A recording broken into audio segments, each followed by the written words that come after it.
Hey everyone, today I've gathered 6 unforgettable stories that will pull you in and won't let go. So get comfortable and let's step into the first story. A single dad billionaire thought he had it all, but no father is ever prepared for what he'll walk in on. Let go of my daughter now. Marcus Reed, millionaire CEO and single father, stood frozen at the threshold of his Charlotte mansion. The briefcase containing tomorrow's construction contracts slipped from his hand and hit the marble floor with a thud. In front of him, his 5-year-old daughter Lily was crouched near the base of the grand staircase, tiny arms wrapped protectively over her head, trembling like a leaf in a storm. Towering over her was Zara Johnson, 29, the family's live-in maid and housekeeper. Her hand gripped Lily's arm, and in the other she held a white towel, blood streaked at one end like a crimson warning. Marcus surged forward. I said, let her go.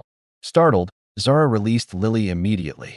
The girl bolted toward her father and clung to him, sobbing into his expensive suit. Marcus looked down at his daughter's face, blotched with tears and terror. The angry red swelling on Lily's forehead turned his blood to ice. What the hell happened here? Marcus demanded.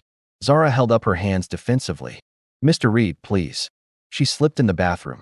I was trying to help her up. You call this help? He snapped, pointing at the bloodied towel.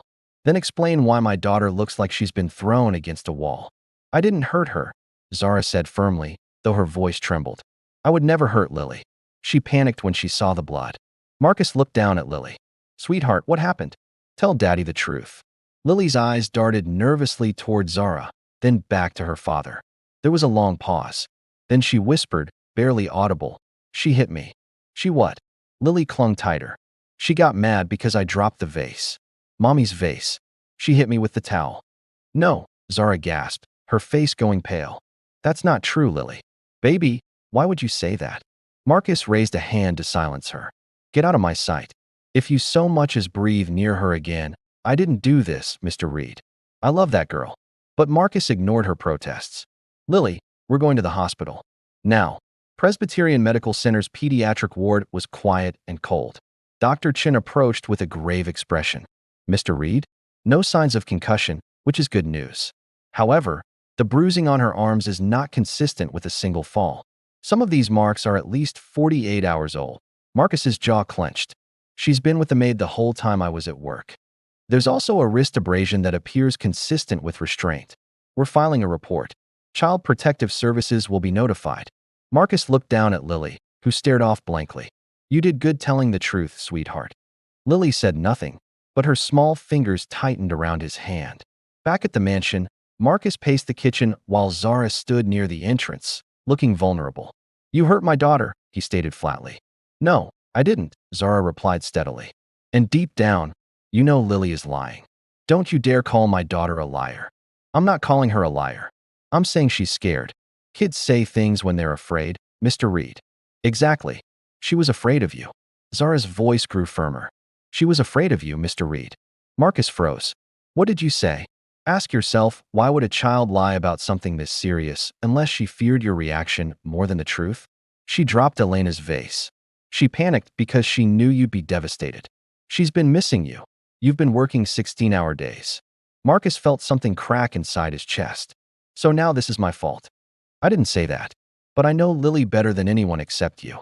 She's been carrying guilt about that vase for days. Did you even ask her about it when you found the pieces? Marcus turned away. Go upstairs and pack your things. You're fired. I want you gone by morning. That night, Marcus climbed the stairs to Lily's bedroom. He found his daughter in bed, eyes still open, clearly unable to sleep. Lily, Marcus said quietly, sitting on the edge of her bed. I need you to tell me the truth now. Not what you think I want to hear, just the truth. The girl's lip quivered. I promise you I won't be mad, no matter what you tell me. I just need to know what really happened. There was a long pause. Then Lily whispered, I dropped Mommy's vase and I was scared you'd yell at me or leave again. So I said Zara hit me. Marcus stared at his daughter, stunned. Why didn't you tell me this earlier? Because I thought you'd be mad at me or go away again like when Mommy died. Marcus pulled Lily close, his eyes burning with tears. I'm not going anywhere, sweetheart. And I'm not mad at you. I'm proud of you for telling me the truth. Downstairs, Zara packed her belongings in heartbroken silence, unaware that the truth had finally come to light. Marcus found Zara in the hallway the next morning, suitcase half-zipped. Zara, his voice was low, uncertain. She turned slowly, her eyes guarded. Yes, Mr. Reed? He looked exhausted, his usually perfect appearance disheveled. Lily told me the truth. Her arms slowly dropped to her sides. I see. She was scared about the vase. She thought I'd be furious, so she panicked and lied. She said you helped her, tried to comfort her. I figured as much. Silence settled between them like morning fog. I owe you an apology, Marcus said finally. A real one. Do you? Marcus flinched. I accused you of something terrible. I believed my daughter, which I should have, but I didn't stop to question the fear behind her words. No, you didn't. I reacted instead of thinking. I let my protective instincts override my judgment. You thought plenty, Zara said, gaining an edge of steel. You thought I was capable of hurting her. You thought the worst of me without hesitation. The question is why? Was it because I'm young? Because I live in the staff quarters? Because I'm black? Because I'm just the maid to you? The question hit like a physical blow. She didn't wait for his answer. You hired me to help raise your child, Mr. Reed. You trusted me with the most precious thing in your world for 2 years. And the moment something didn't look right, you saw me as the threat. Marcus looked away, shame casting shadows across his features. You're right. Completely right. So now what, Mr. Reed? He met her eyes with effort. I'm not asking you to stay. I have no right to ask that. But I want you to know, I need you to know, I'm sorry. Truly, deeply sorry. Zara exhaled slowly. I love that kid. I still do. And not just because it was my job. I know. You think I stayed through your grief, your long silences, your frequent absences, because of the paycheck? Lily needed someone to really see her, to understand her. I saw her, Mr. Reed. I saw her heart. I see her now. Finally. Good. But it might be too late for that to matter. As Zara moved toward the front door, Lily's voice drifted down from the stairs, small and confused. Zara? Why are you leaving? Both adults looked up. The girl stood on the landing in her rumpled pajamas, eyes puffy from crying. Zara knelt instinctively. Lily, sweetheart, I need to go away for a while. But why? I told Daddy the truth. I fixed it. Oh, baby, this isn't your fault. This is just something the grown-ups have to sort out. I'm sorry I lied. I was so scared. I know you were, honey. Zara opened her arms, and Lily ran into them. She wrapped her up tightly. Marcus stood to the side, watching with aching regret, finally understanding the true cost of his assumptions. Zara kissed Lily's forehead. You be strong, okay? And remember, your voice matters, even when it shakes. Will you come back? She glanced at Marcus. I don't know, sweetheart. Maybe. The months that followed were a masterclass in regret for Marcus Reed. He threw himself into work with renewed vengeance, but every evening the silence hit him like a wall. He tried to hire other help, 3 different women in 4 months. None understood Lily's morning routine the way Zara had. None knew she liked her sandwiches cut into stars. None recognized when her quietness meant sadness. Lily asked about Zara constantly at first, then less frequently, then hardly at all, which hurt Marcus even more. The girl grew quieter, more withdrawn. Her teachers mentioned it. Her pediatrician noticed it. Everyone could see that something vital was missing from Lily's world. Until one evening when Lily came home with a drawing. A family portrait in crayon showing 3 figures, Daddy, Lily, and a woman with dark skin and a bright smile labeled Zara, my other mommy. That night, Marcus called his sister Janine. I messed up badly, and I don't know how to fix it. Then you fix it with actions, not just words. Marcus, she said wisely. Maybe forgiveness isn't the goal. Maybe the goal is just doing what's right. The community center Marcus discovered that Zara was working at the East Side Community Hub. On a Saturday morning, he drove there with Lily, who clutched a card she'd made, construction paper decorated with glitter and I'm sorry, in her careful 5-year-old handwriting. Inside the converted warehouse, Zara knelt beside a little girl, helping her sound out words in a picture book. Her smile was genuine, unguarded. Zara, Lily called out before Marcus could stop her. Zara looked up, her face lighting up with joy before becoming more cautious when she saw Marcus. But she opened her arms, and Lily ran to her. I missed you so much, Lily said, hugging her tightly. I missed you too, sweetheart. Marcus approached slowly. Zara, you look well. This place suits you. It does. The work here matters. I can see that. I was wondering if you might have time to talk. Not about coming back, just to talk. Zara studied his face. I get off at 4. There's a coffee shop 2 blocks down. Grind Coffee. I'll be there. The coffee shop conversation at Grind Coffee. Zara was already there with 2 cups when Marcus arrived. How is she really? Zara asked. Marcus sighed. Struggling. She misses you. We've gone through 3 housekeepers, and none of them love her. I tried to stay angry with you. For months, I held on to that anger because it felt safer than the hurt underneath. And now I mostly just feel sad. Sad about the time we've lost. Sad about what Lily's been going through. Marcus winced. I was terrified. When I saw her hurt, I completely lost my mind. All I could think about was Elena, how I couldn't protect her from the cancer. And then there was Lily, bleeding, and I thought I was failing her too. So you made me the villain. I made you the villain because it was easier than facing the possibility that I was the problem. That my absence, my grief, my inability to really see my own daughter, that those things might have created the situation. Lily was carrying so much guilt about that vase. She'd mentioned it several times, worried about how you'd react. Because I'd been angry so often. Not at her, but at everything. She absorbed all of that. Marcus looked across the table. What I did to you was unforgivable. The assumptions I made, the accusations, the way I threw away 2 years of trust. You deserved so much better. Yes, I did. It's because I've spent 6 months realizing that you weren't just her caregiver. You were part of our family. And I destroyed that, eyes filled with tears. You hurt me more than I knew it was possible to be hurt by someone I trusted. I know. But I also know that people can change. I've seen it happen in this community center every day. Marcus leaned forward. Is there any chance we could try again? Not as employer and maid, but as people who care about the same little girl. Zara was quiet for a long time. I don't know if I can trust you again, Mr. Reed, but I'm willing to see if we can build something new. For Lily's sake, and maybe for ours too. What would that look like? It would look like starting over. Like getting to know each other as real people.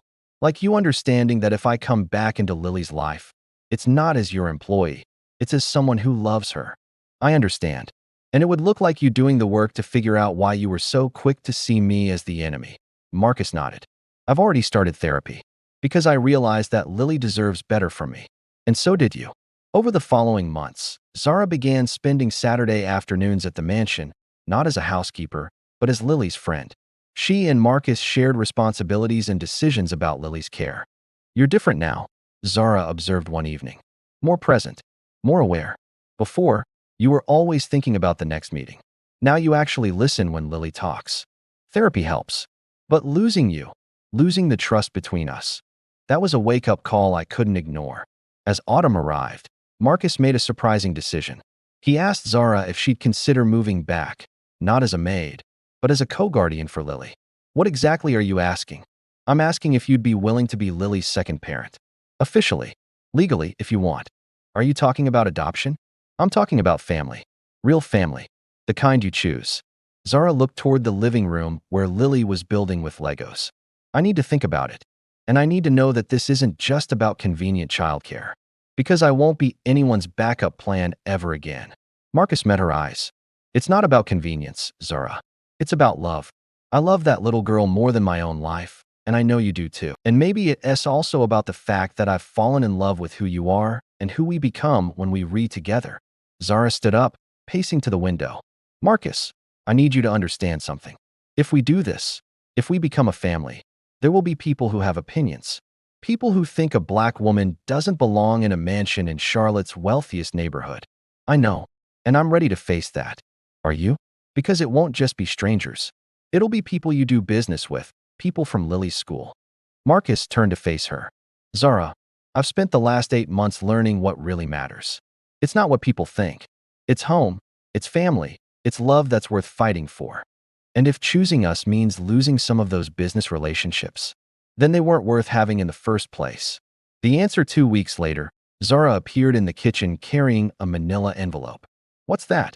Marcus asked, looking up from the pancakes he was making, Lily's favorite Saturday breakfast. Adoption paperwork. I want to do this officially. I want Lily to know that love isn't conditional, that family isn't temporary. Marcus set down the spatula and crossed to her, his eyes bright with tears. Are you sure? I've never been more sure of anything. That little girl has been mine in every way that matters since the day I started working here. Now I want it to be official. They were interrupted by Lily thundering down the stairs in her pajamas, hair sticking up in every direction. "Are those adoption papers?" she asked excitedly, apparently having overheard from the stairs. "You know what adoption papers are?" Zara asked, surprised. "I looked it up on Daddy's computer. It means you get to be my real mommy, right? Not just my pretend mommy." "Oh, sweetheart," Zara said, kneeling down to her level. "I've always been your real mommy. This just makes it official." Lily launched herself into Zara's arms. "Yes, I'm going to tell everyone at school that I have two parents again." Over her head, Marcus and Zara exchanged a look full of hope, love, and the promise of something beautiful and worth fighting for. 6 months later, they married in Elena's rose garden on a perfect spring morning. It was a small ceremony, just family and close friends, but it felt like the most important day of any of their lives. Lily served as both flower girl and ring bearer, taking her responsibilities very seriously. She wore a pale pink dress that matched the roses, and when the minister asked who gave Zara to be married, Lily piped up loudly, "I do, because she's already my mommy."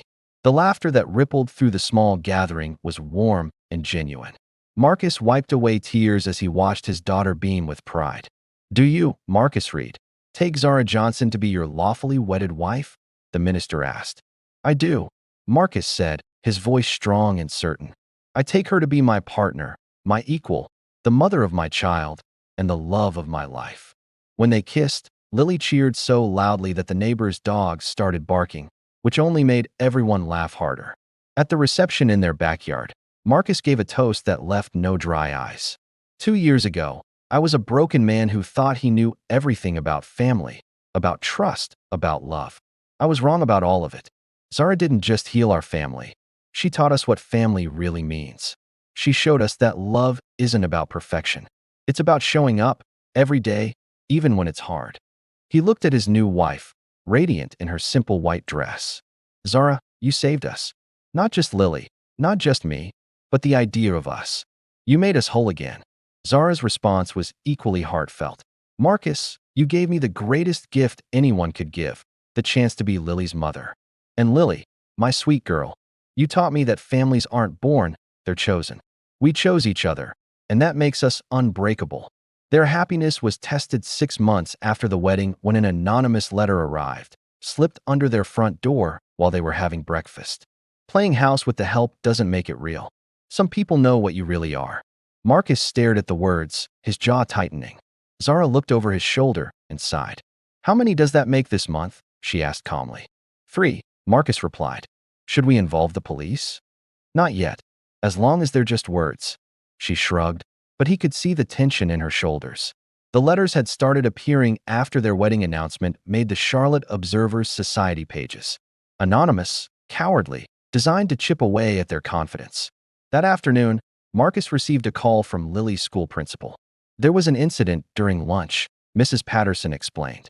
"Lily got into a physical altercation with another student. At the school, they learned that another child, a boy named Trevor, had made cruel comments about their family. Lily had responded by pushing him down." "What kind of comments?" Zara asked. Mrs. Patterson looked uncomfortable. "Racially charged remarks about Mrs. Reed's background and her relationship to your family." That evening, Marcus sat on Lily's bed while Zara made tea downstairs. His daughter looked smaller than usual against her pillows. "Tell me what happened today, sweetheart," Marcus said gently. Lily's face crumpled. "Trevor said mean things about Zara. He said she was just our maid and that she doesn't really belong with us. He said other bad words too." Marcus felt his chest tighten. "What did you do?" "I pushed him and told him he was wrong. But then I got in trouble too." Her voice broke. "Why do people say those things, Daddy? Why can't they just let us be a family?" Marcus pulled his daughter close. "Some people are afraid of things that are different from what they know. And when people are afraid, they sometimes say cruel things. But we're not different. We're just a family. You're absolutely right. And don't ever let anyone tell you otherwise." When he came downstairs, he found Zara staring out at Elena's rose garden, her posture rigid. "How much more of this can we ask her to endure?" she said without turning around. Marcus crossed to her, placing his hands on her shoulders. "She's stronger than we think. She shouldn't have to be." Zara's voice was thick with emotion. 6-year-olds should worry about homework and friends, not defending their mother's right to exist in their lives. "Zara." She turned to face him. tears streaming down her cheeks. Maybe they're right, Marcus. Maybe I am asking too much of both of you. Marcus cupped her face in his hands. Don't you dare. Don't you dare let them win by making you doubt what we have. But Lily has two parents who love her fiercely. She has a home filled with joy and security. She has a future that's bright because we're raising her to be brave and kind. His voice grew stronger. That's worth defending, Zara. That's worth fighting for. She leaned into him. Sometimes I get so tired of being strong. Then let me be strong for both of us. That's what partners do. The next morning, Marcus made a decision that would change everything. He called a press conference. The Charlotte Business Journal, The Observer, and several local stations gathered in Reed Construction's conference room. Marcus stood at the podium in his best suit, with Zara beside him, not behind him, but right there as his equal partner. Ladies and gentlemen, Marcus began, I've called you here today to discuss something far more important than business, family. He scanned the room full of reporters and cameras. 2 years ago, I married the woman standing beside me. Zara Reed is not just my wife.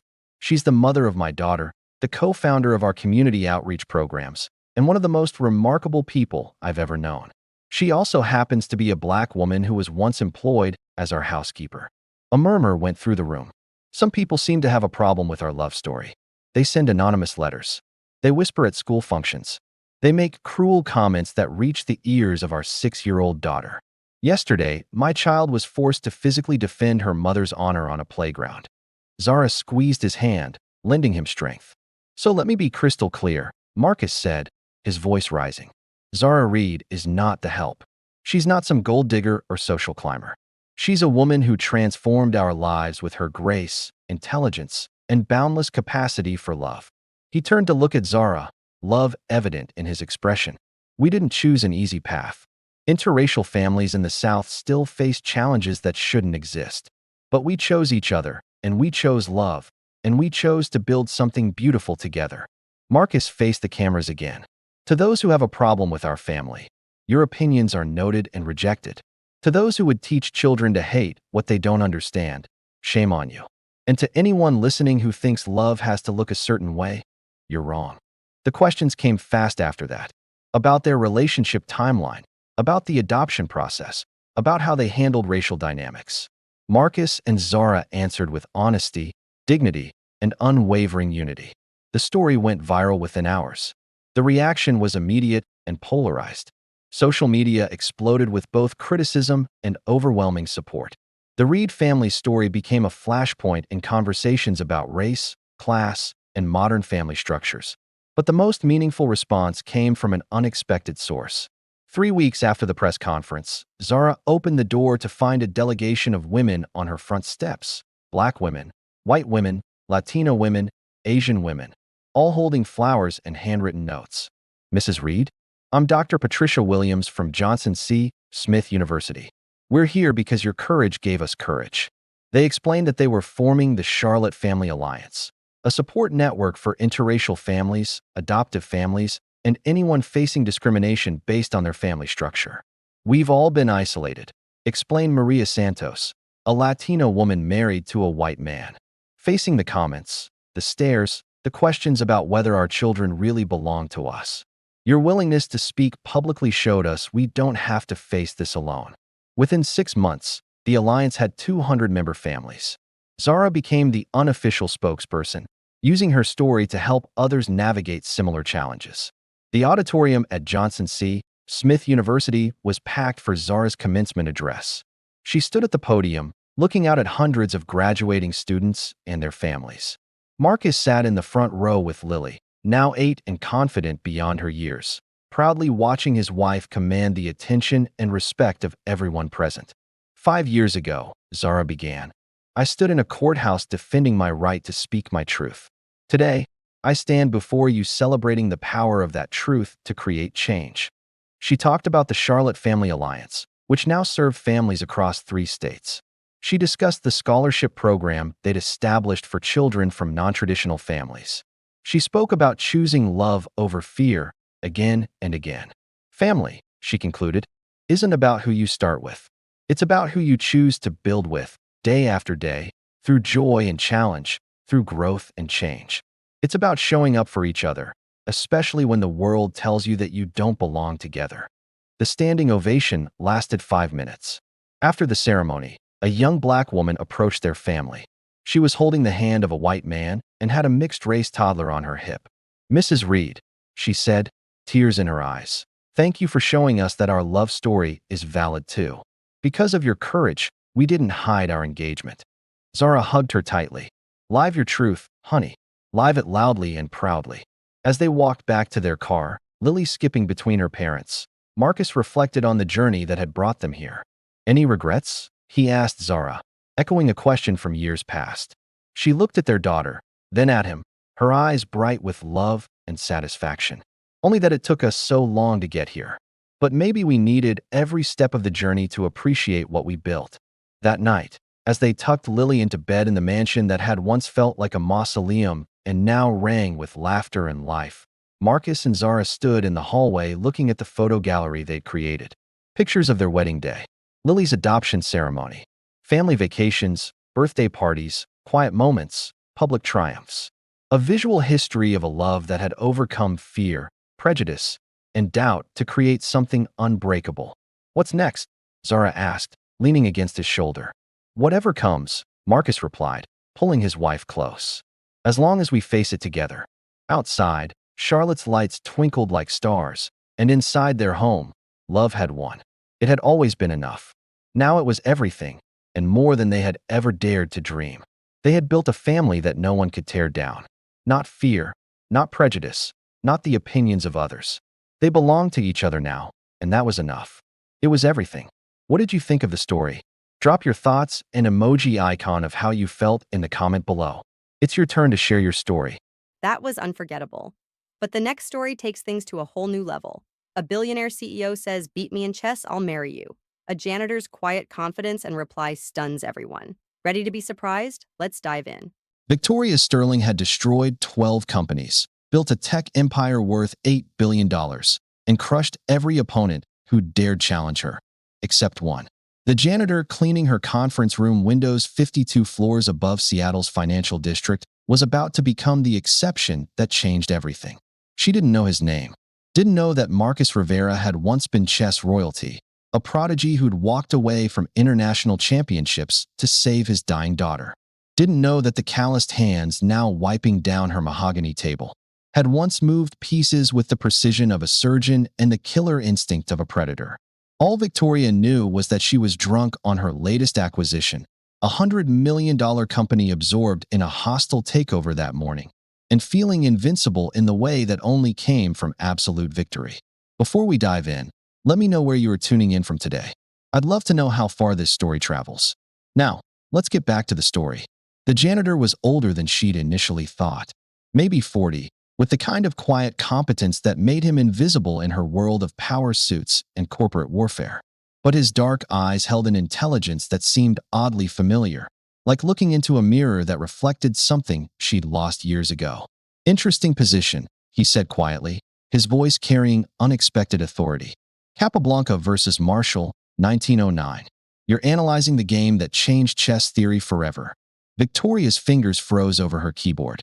In 15 years of playing chess in corporate conference rooms, not one person, not CEOs, not board members, not even her grandmother who'd taught her the game, had ever recognized that particular position. "You play?" she asked, though the question was already answered in the way he studied the board. "I used to." Something flickered across his face. Loss, regret, a door slamming shut on a life that might have been, before other things became more important. The words hung between them like a challenge, loaded with implications that made Victoria's pulse quicken. She'd spent the day crushing her competition, cementing her reputation as the most ruthless billionaire CEO in Seattle's tech scene. She was riding high on adrenaline and arrogance, feeling like she could conquer anything. "Beat me at chess," she said with the reckless confidence of someone who'd never lost anything that mattered. "And I'll marry you." The custodian, Marcus, though she didn't know his name yet, stopped moving entirely. When he looked at her directly, Victoria saw something that made her breath catch. Not confusion or amusement, but the cold assessment of a predator who'd just been offered prey. "My name is Marcus Rivera," he said, setting down his mop with deliberate precision. and I don't make bets I'm not prepared to collect on. Victoria Sterling had ruled her corner of the tech world for 12 years, transforming Sterling Dynamics from a modest family software company into a global powerhouse that employed 15,000 people across 6 continents. At 37, she possessed everything that ambition could deliver: a net worth that placed her among Seattle's elite, recognition as one of Forbes' most influential women under 40, and enough power to reshape entire markets with a single decision. But success had exacted its price in isolation. Love had become an impossible equation. Men were either intimidated by her achievements or saw her as a conquest to be claimed. She'd grown weary of both reactions, finding solace instead in the ancient battle of minds that chess provided. The game had been her refuge since childhood, taught by her grandmother during long summers at the family estate on Vashon Island. Those memories felt like artifacts from another life now, before responsibility consumed everything soft and vulnerable about her existence. Marcus Rivera inhabited a different universe entirely, one measured in honest work and small victories. At 41, he moved through the gleaming towers of downtown Seattle's financial district with the invisible efficiency of those who maintained the infrastructure that made power possible. His shoulders carried more than cleaning supplies. They bore the weight of a man who'd sacrificed everything for family. The chess world had once known him as a prodigy, a young man who danced across tournament boards with the lethal grace of a predator. But that was before Maria's diagnosis, before 10-year-old Sophia's juvenile diabetes turned their world upside down, before medical bills and sleepless nights taught him that genius meant nothing if you couldn't protect the people you loved. Now he cleaned offices for $18 an hour plus benefits, the kind of steady work that came with health insurance and predictable schedules. His former life felt like a story someone else had told him, beautiful and distant and utterly irrelevant to who he'd become. Sophia Rivera was the center of her father's reconstructed world, a brilliant 10-year-old with her mother's fierce spirit and her father's analytical mind. Her diabetes had been manageable until recently, but the episodes were becoming more frequent, more dangerous. Each crisis reminded Marcus how precarious their carefully balanced life really was. She remembered fragments of her mother, gentle hands braiding her hair, soft songs in Spanish that still echoed in her dreams. But what she remembered most clearly was the chess set that still occupied their kitchen table, the one her father would stare at during quiet moments when he thought she wasn't watching, his fingers tracing the pieces like old friends he'd lost touch with. The apartment they shared in Ballard was small but filled with light, decorated with Sophia's artwork and the quiet determination of a single parent creating stability from chaos. The conference room seemed to contract around them as Marcus approached the chess table with measured steps. Victoria had expected him to demur, to make some self-deprecating comment about not knowing the rules. Instead, he studied the board with the focused intensity of a radiologist examining a scan. Sicilian defense, he observed, settling into the chair across from her with surprising ease. Dragon variation. You favor sharp tactical play over positional grinding. It wasn't a question, and the accuracy of his assessment sent electricity through Victoria's chest. She'd been prepared for polite incompetence, not the recognition of a player who clearly understood the game's deeper currents. You seem to know your way around the board, she replied, fighting to maintain her casual tone while reassessing everything about the man across from her. Up close, she could see the intelligence burning behind his dark eyes, the careful way he held himself as if accustomed to being underestimated. Are you certain you want to take this bet seriously? Marcus smiled, a transformation that lit up his entire face. I don't make offers I'm not prepared to honor, he said simply, reaching for the white king's pawn. Shall we reset the position? What followed was the most intense chess game of Victoria's life. Marcus played with fluid precision that spoke of years at the highest levels, each move flowing organically from the last, as if he were reading from a script only he could see. His opening was classical but venomous, seizing space in the center while keeping his true intentions shrouded. By the 10th move, Victoria realized she was fighting for her life. By the 15th, she was drowning in the complexity he'd created. Marcus's pieces moved with surgical accuracy, each capture and advance part of a larger pattern that was only now becoming clear. He wasn't just playing chess. He was conducting a symphony of destruction. Check. Marcus said softly, his bishop sliding across the diagonal like a blade finding its target. Victoria stared at the position, her mind racing through defensive possibilities that crumbled under analysis. She moved her king to temporary safety, but even as she did, she could feel the walls closing in. Check, he repeated, this time with a knight that seemed to materialize from nowhere. Her palms were sweating, something that hadn't happened since her first presentation to the board of directors 15 years ago. The third check came like thunder. Checkmate, Marcus announced, though his tone held no triumph, only quiet satisfaction. The position was elegant in its brutality, her king trapped in a web of his pieces with no escape possible. 23 moves. Victoria Sterling, who had built an empire through strategic thinking and careful calculation, had been systematically dismantled by a man whose existence she'd barely acknowledged minutes earlier. The Obsidian King lay on its side where she'd tipped it in surrender, and somehow that small gesture felt like the most honest thing she'd done in years. "You hustled me," she said finally, her voice brittle with wounded pride. The words came out sharper than intended, edged with anger directed more at herself than at him. "You let me think you were just some random custodian who happened to know how the pieces moved." Marcus began resetting the board with practiced efficiency, each piece finding its starting square with ritual precision. "I never claimed to be random," he replied evenly. "You assumed that because of my job, and there's a difference." The distinction hit her like a physical blow, forcing her to confront the casual arrogance that had led to this moment. She'd looked at his coveralls and reduced him to a stereotype, never imagining that brilliance might exist outside her narrow corporate world. "Where did you learn to play like that?" she asked, genuine curiosity overriding wounded pride. "That wasn't luck. You systematically destroyed me." Marcus finished placing the last pawn and looked up with those unsettling dark eyes. "I had some excellent teachers when I was younger," he said, and she caught something in his tone that suggested depths she couldn't fathom. "Chess was my entire world once, before other things became more important." The phrase hung between them, loaded with implications that made her want to ask a dozen questions. But before she could form the words, Marcus was rising from his chair, pushing the cart toward the door with the same quiet efficiency that had brought him into her orbit. "Thank you for the game, Miss Sterling," he said formally. "I should finish my rounds." Victoria watched him leave, her mind churning with questions she didn't know how to ask. The conference room felt different now, smaller somehow, as if his presence had expanded the space and his absence left it diminished. For the rest of the week, Victoria found herself thinking about the quiet custodian who had humiliated her so gracefully. It was her assistant's offhand comment about updating contractor background checks that gave her the excuse she needed.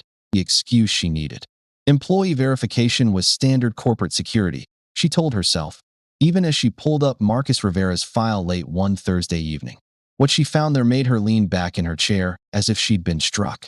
The basic information was unremarkable: 41 years old, widowed, one dependent child, clean record.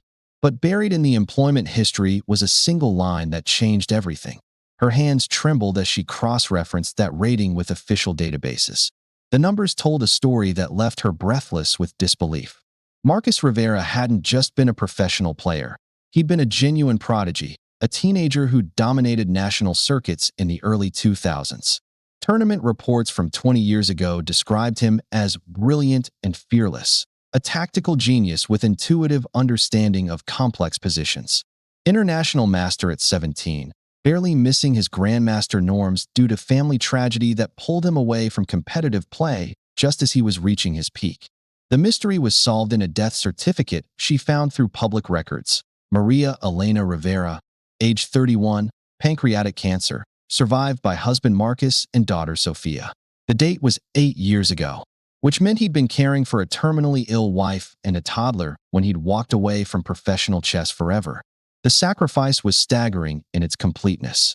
He'd given up not just a career, but an entire identity, transforming himself from a rising star into a custodian for the sake of his family's survival. Victoria found herself staring at tournament photographs from his glory days, studying the intense young man with fierce eyes and confident smile.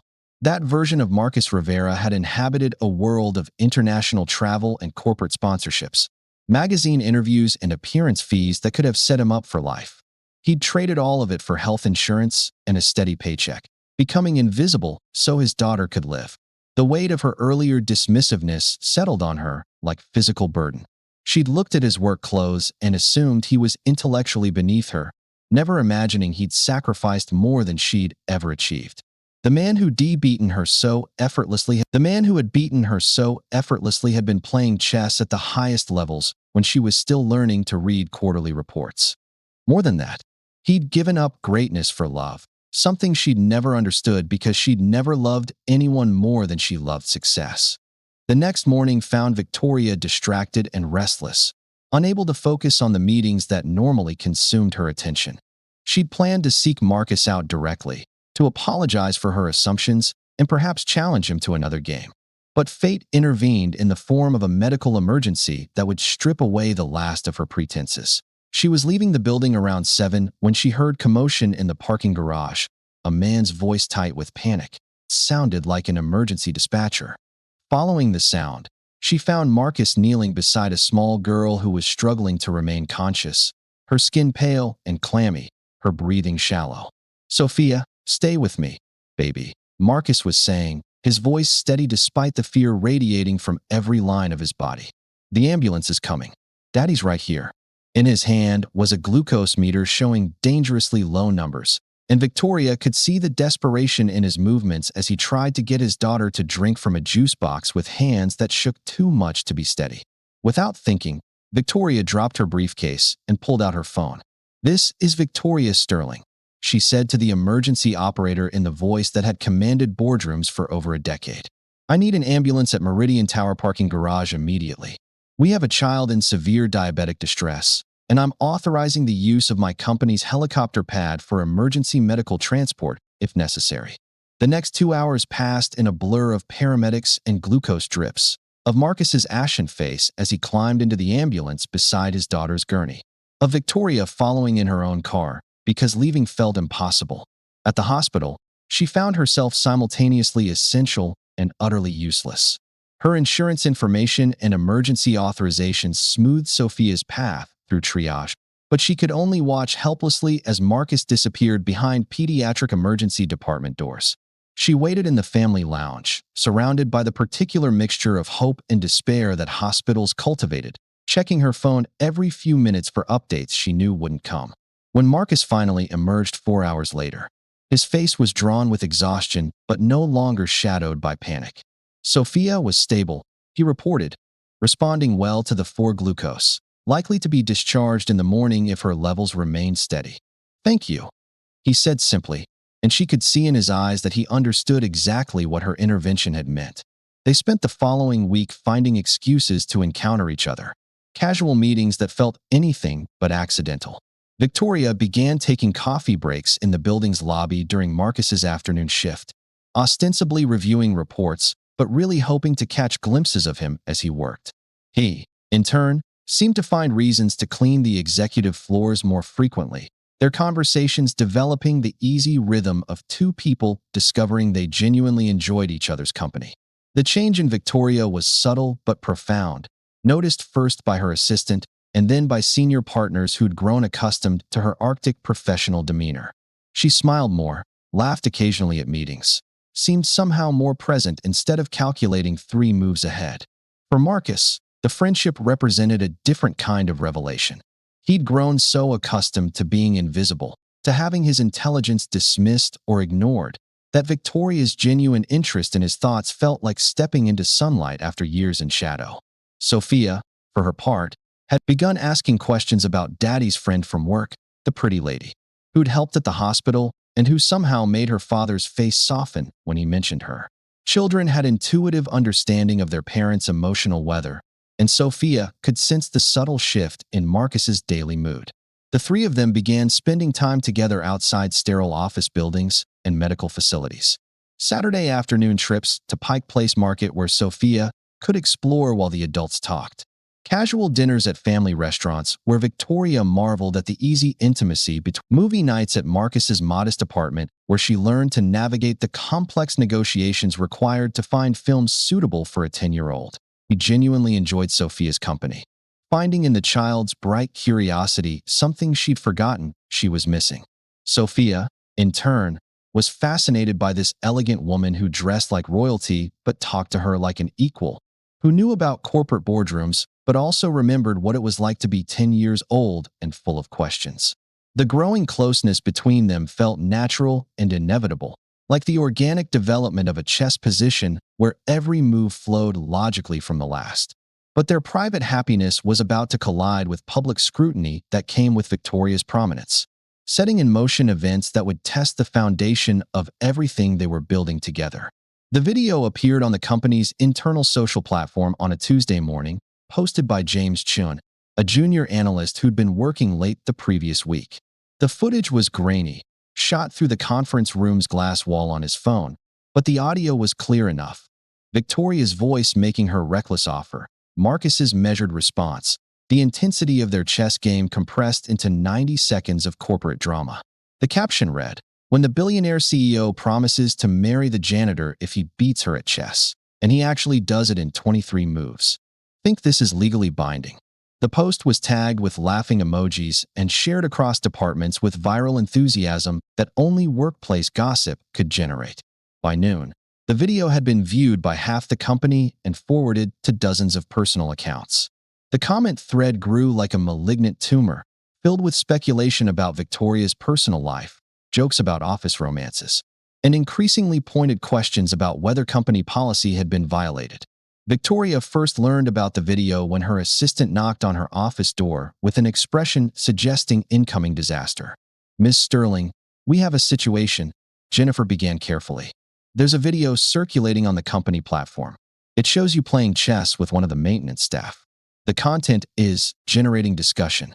The blood drained from Victoria's face as she watched the footage, seeing her moment of impulsive flirtation transformed into public spectacle.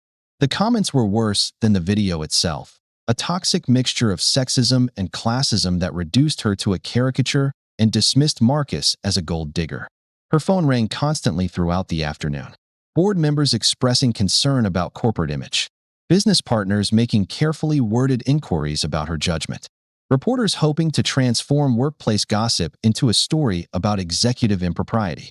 The worst call came from Robert Sterling, her uncle and chairman of the board, whose disapproval carried the weight of family disappointment and fiduciary responsibility. "Victoria, what the hell is this nonsense about marrying the janitor? The board is concerned about your judgment. This kind of publicity could damage our reputation." "It was a joke, Robert," she said tightly, hating the defensive tone in her own voice. A casual comment taken out of context. "It doesn't look casual in the video," he replied coldly. "It looks like you're making a mockery of your position and the company's dignity." That evening, she confronted Marcus in the building's service elevator, her composure finally cracking under accumulated weight of public humiliation and professional pressure. "Did you know?" she demanded without preamble. "Did you know that little Weasel was recording us? Was this all some elaborate scheme to embarrass me?"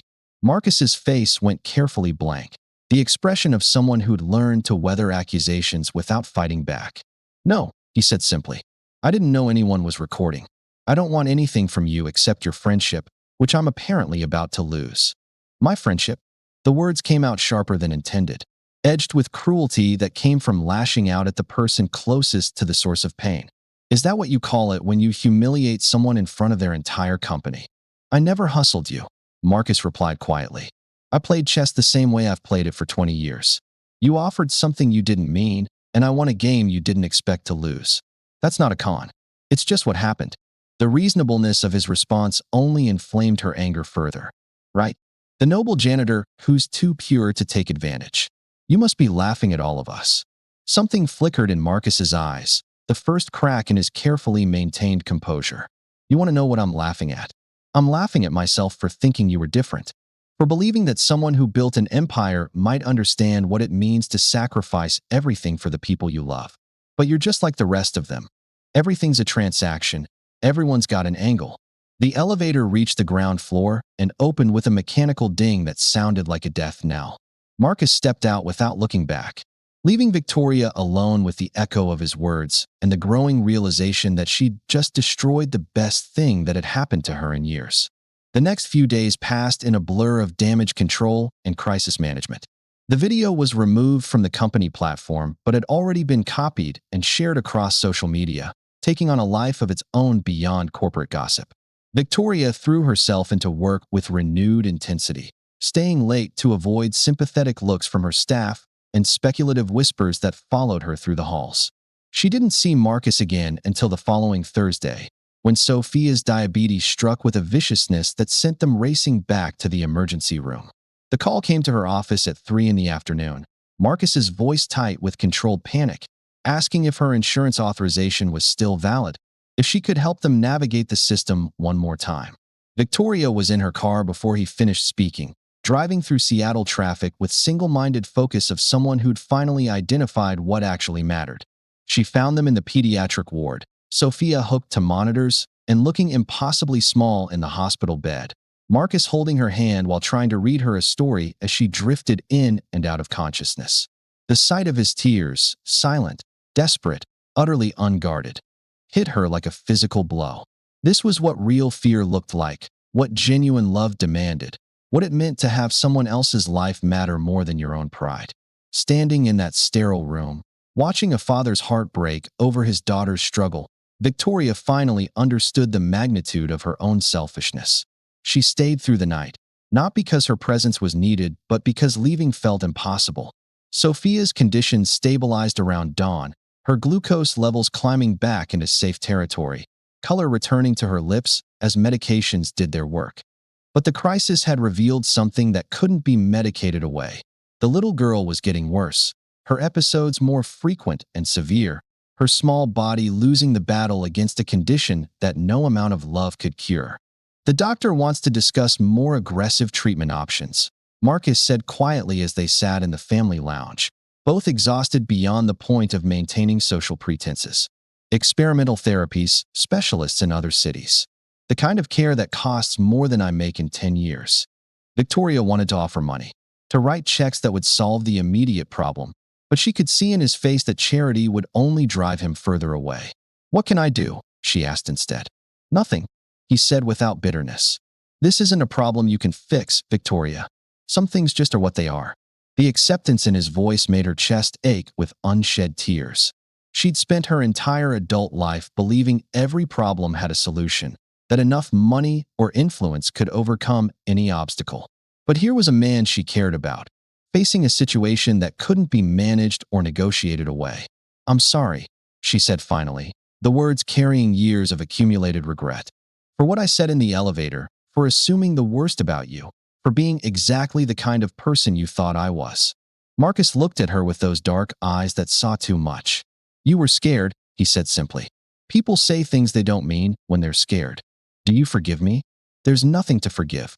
You reacted the way anyone would react. I just hoped you might be different." The quiet devastation in his voice was worse than anger would have been. Recognition that she'd failed to live up to some standard she hadn't even known existed. That afternoon, Victoria made a decision that would have surprised anyone who knew her professional reputation for calculated risk assessment. She drove to Marcus's apartment in Ballard, a modest building that housed working families who kept the city running, and knocked on his door with no plan beyond the need to try again. Sophia answered, looking pale but alert, her glucose monitor beeping softly on her wrist. "Hi, Miss Victoria," she said with the shy smile that never failed to melt something in Victoria's chest. "Daddy's making empanadas. Do you want some?" The domestic normalcy of the scene, father cooking, daughter playing, the comfortable chaos of a life lived on love rather than profit margins, made Victoria's throat tight with emotion. This was what she'd been afraid of losing to corporate gossip and professional judgment. This small pocket of warmth in a world that had grown increasingly cold around her. Marcus emerged from the kitchen with a questioning look.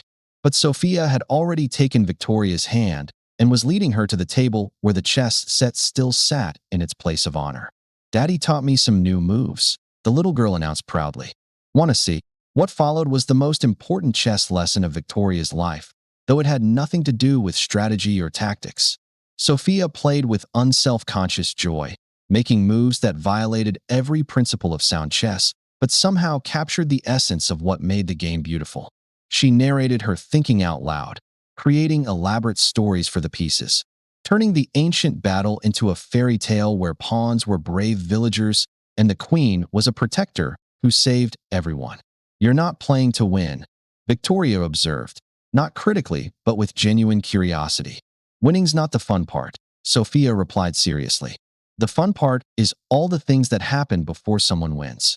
The simple wisdom of the statement hit Victoria like revelation. She'd spent so many years focused on outcomes, quarterly results, market share, competitive advantage, that she'd forgotten to notice the texture of experience itself. When Marcus joined them at the table an hour later, the three of them began a different kind of game entirely. They played collaborative chess with Sophia advising both sides, creating positions that were tactically nonsensical but rich with narrative possibility. "I brought something," Victoria said eventually, pulling a small wrapped package from her purse.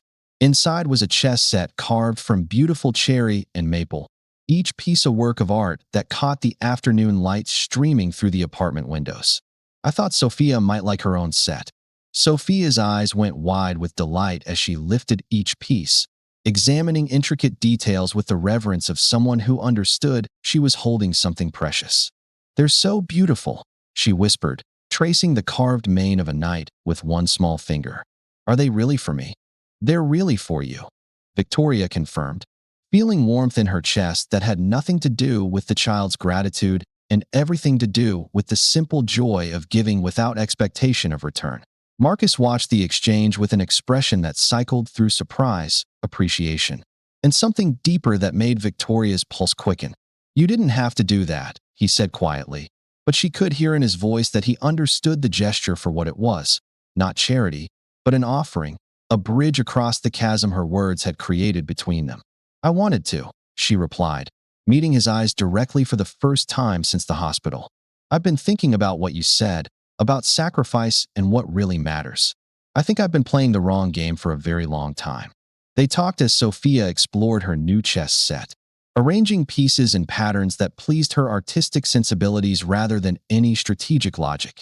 The conversation was tentative at first, both careful to avoid landmines of their recent conflict, but gradually it found its natural rhythm.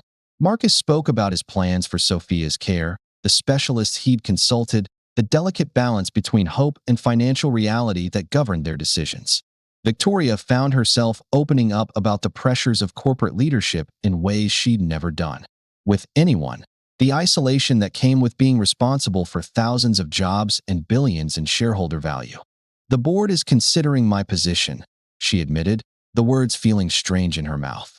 "Robert thinks I've damaged the company's reputation. Maybe he's right. Are you afraid of losing your job?" Marcus asked, genuine concern in his voice. Victoria considered the question seriously. 6 months ago, the possibility would have terrified her, representing the collapse of everything she'd worked to build. But sitting in this modest apartment, watching Sophia play with her chess set while her father worried about medical bills, she found that her priorities had shifted in ways she was only beginning to understand. "I'm afraid of losing this," she said quietly, gesturing to encompass the three of them. The warmth of afternoon light, the comfortable domesticity that had somehow become more precious than any corporate achievement. The resolution came 2 months later in the backyard of the house they'd bought together in Queen, and a comfortable place with enough room for Sophia to play, and a garden where Victoria was learning to grow things other than quarterly profits. The chess set sat on the patio table between them, pieces catching golden light of a Sunday afternoon as they played their weekly game. It had become ritual, these Sunday matches, less about competition than about the simple pleasure of spending time together, watching Sophia read in the afternoon sun while they moved pieces across the familiar battlefield of 64 squares.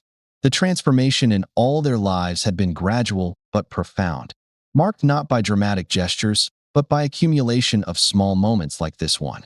"Your move," Marcus said, leaning back in his chair with relaxed confidence of a man who'd found his place in the world.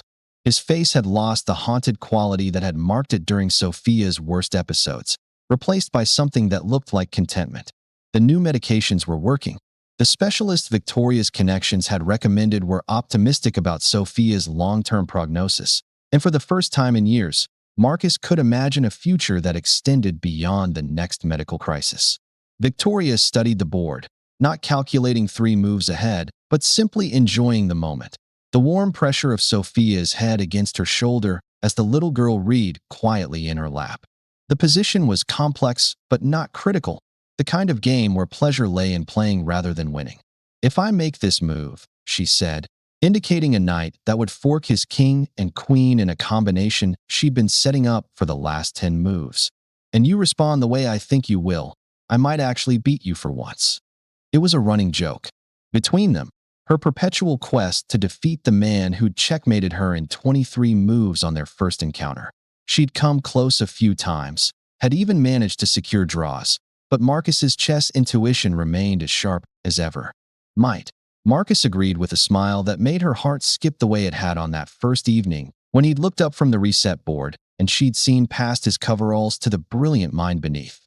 "Or I might surprise you. I've been known to do that." Sophia looked up from her book with the serious expression she wore when dispensing important wisdom, a look that never failed to remind Victoria of her father's intensity tempered by her mother's natural optimism. "Maybe you could both win," she suggested, a sentiment that had become something of a family motto. Maybe winning isn't about the chess game at all. Victoria and Marcus exchanged glances across the board, both understanding that their daughter, because that's what Sophia had become, officially and emotionally, had once again identified the essential truth that adults sometimes missed in their focus on competition and achievement. The game they were really playing had nothing to do with 64 squares and everything to do with building a life worth living, piece by careful piece, move by thoughtful move. "You know what?" Victoria said, reaching across the table to take Marcus's hand, feeling the calluses that spoke of honest work and the strength that had carried them all through difficult months of adjustment and healing. "I think she's right. I think we both already won." The chess pieces sat forgotten as the three of them dissolved into laughter, the sound carrying across their small backyard like a promise of all the games yet to be played, all the victories yet to be shared, all the love yet to be discovered in the simple act of choosing each other, one move at a time. The afternoon light filtered through the Japanese maple they'd planted together last spring, casting dappled shadows across the board where their unfinished game waited patiently for their return.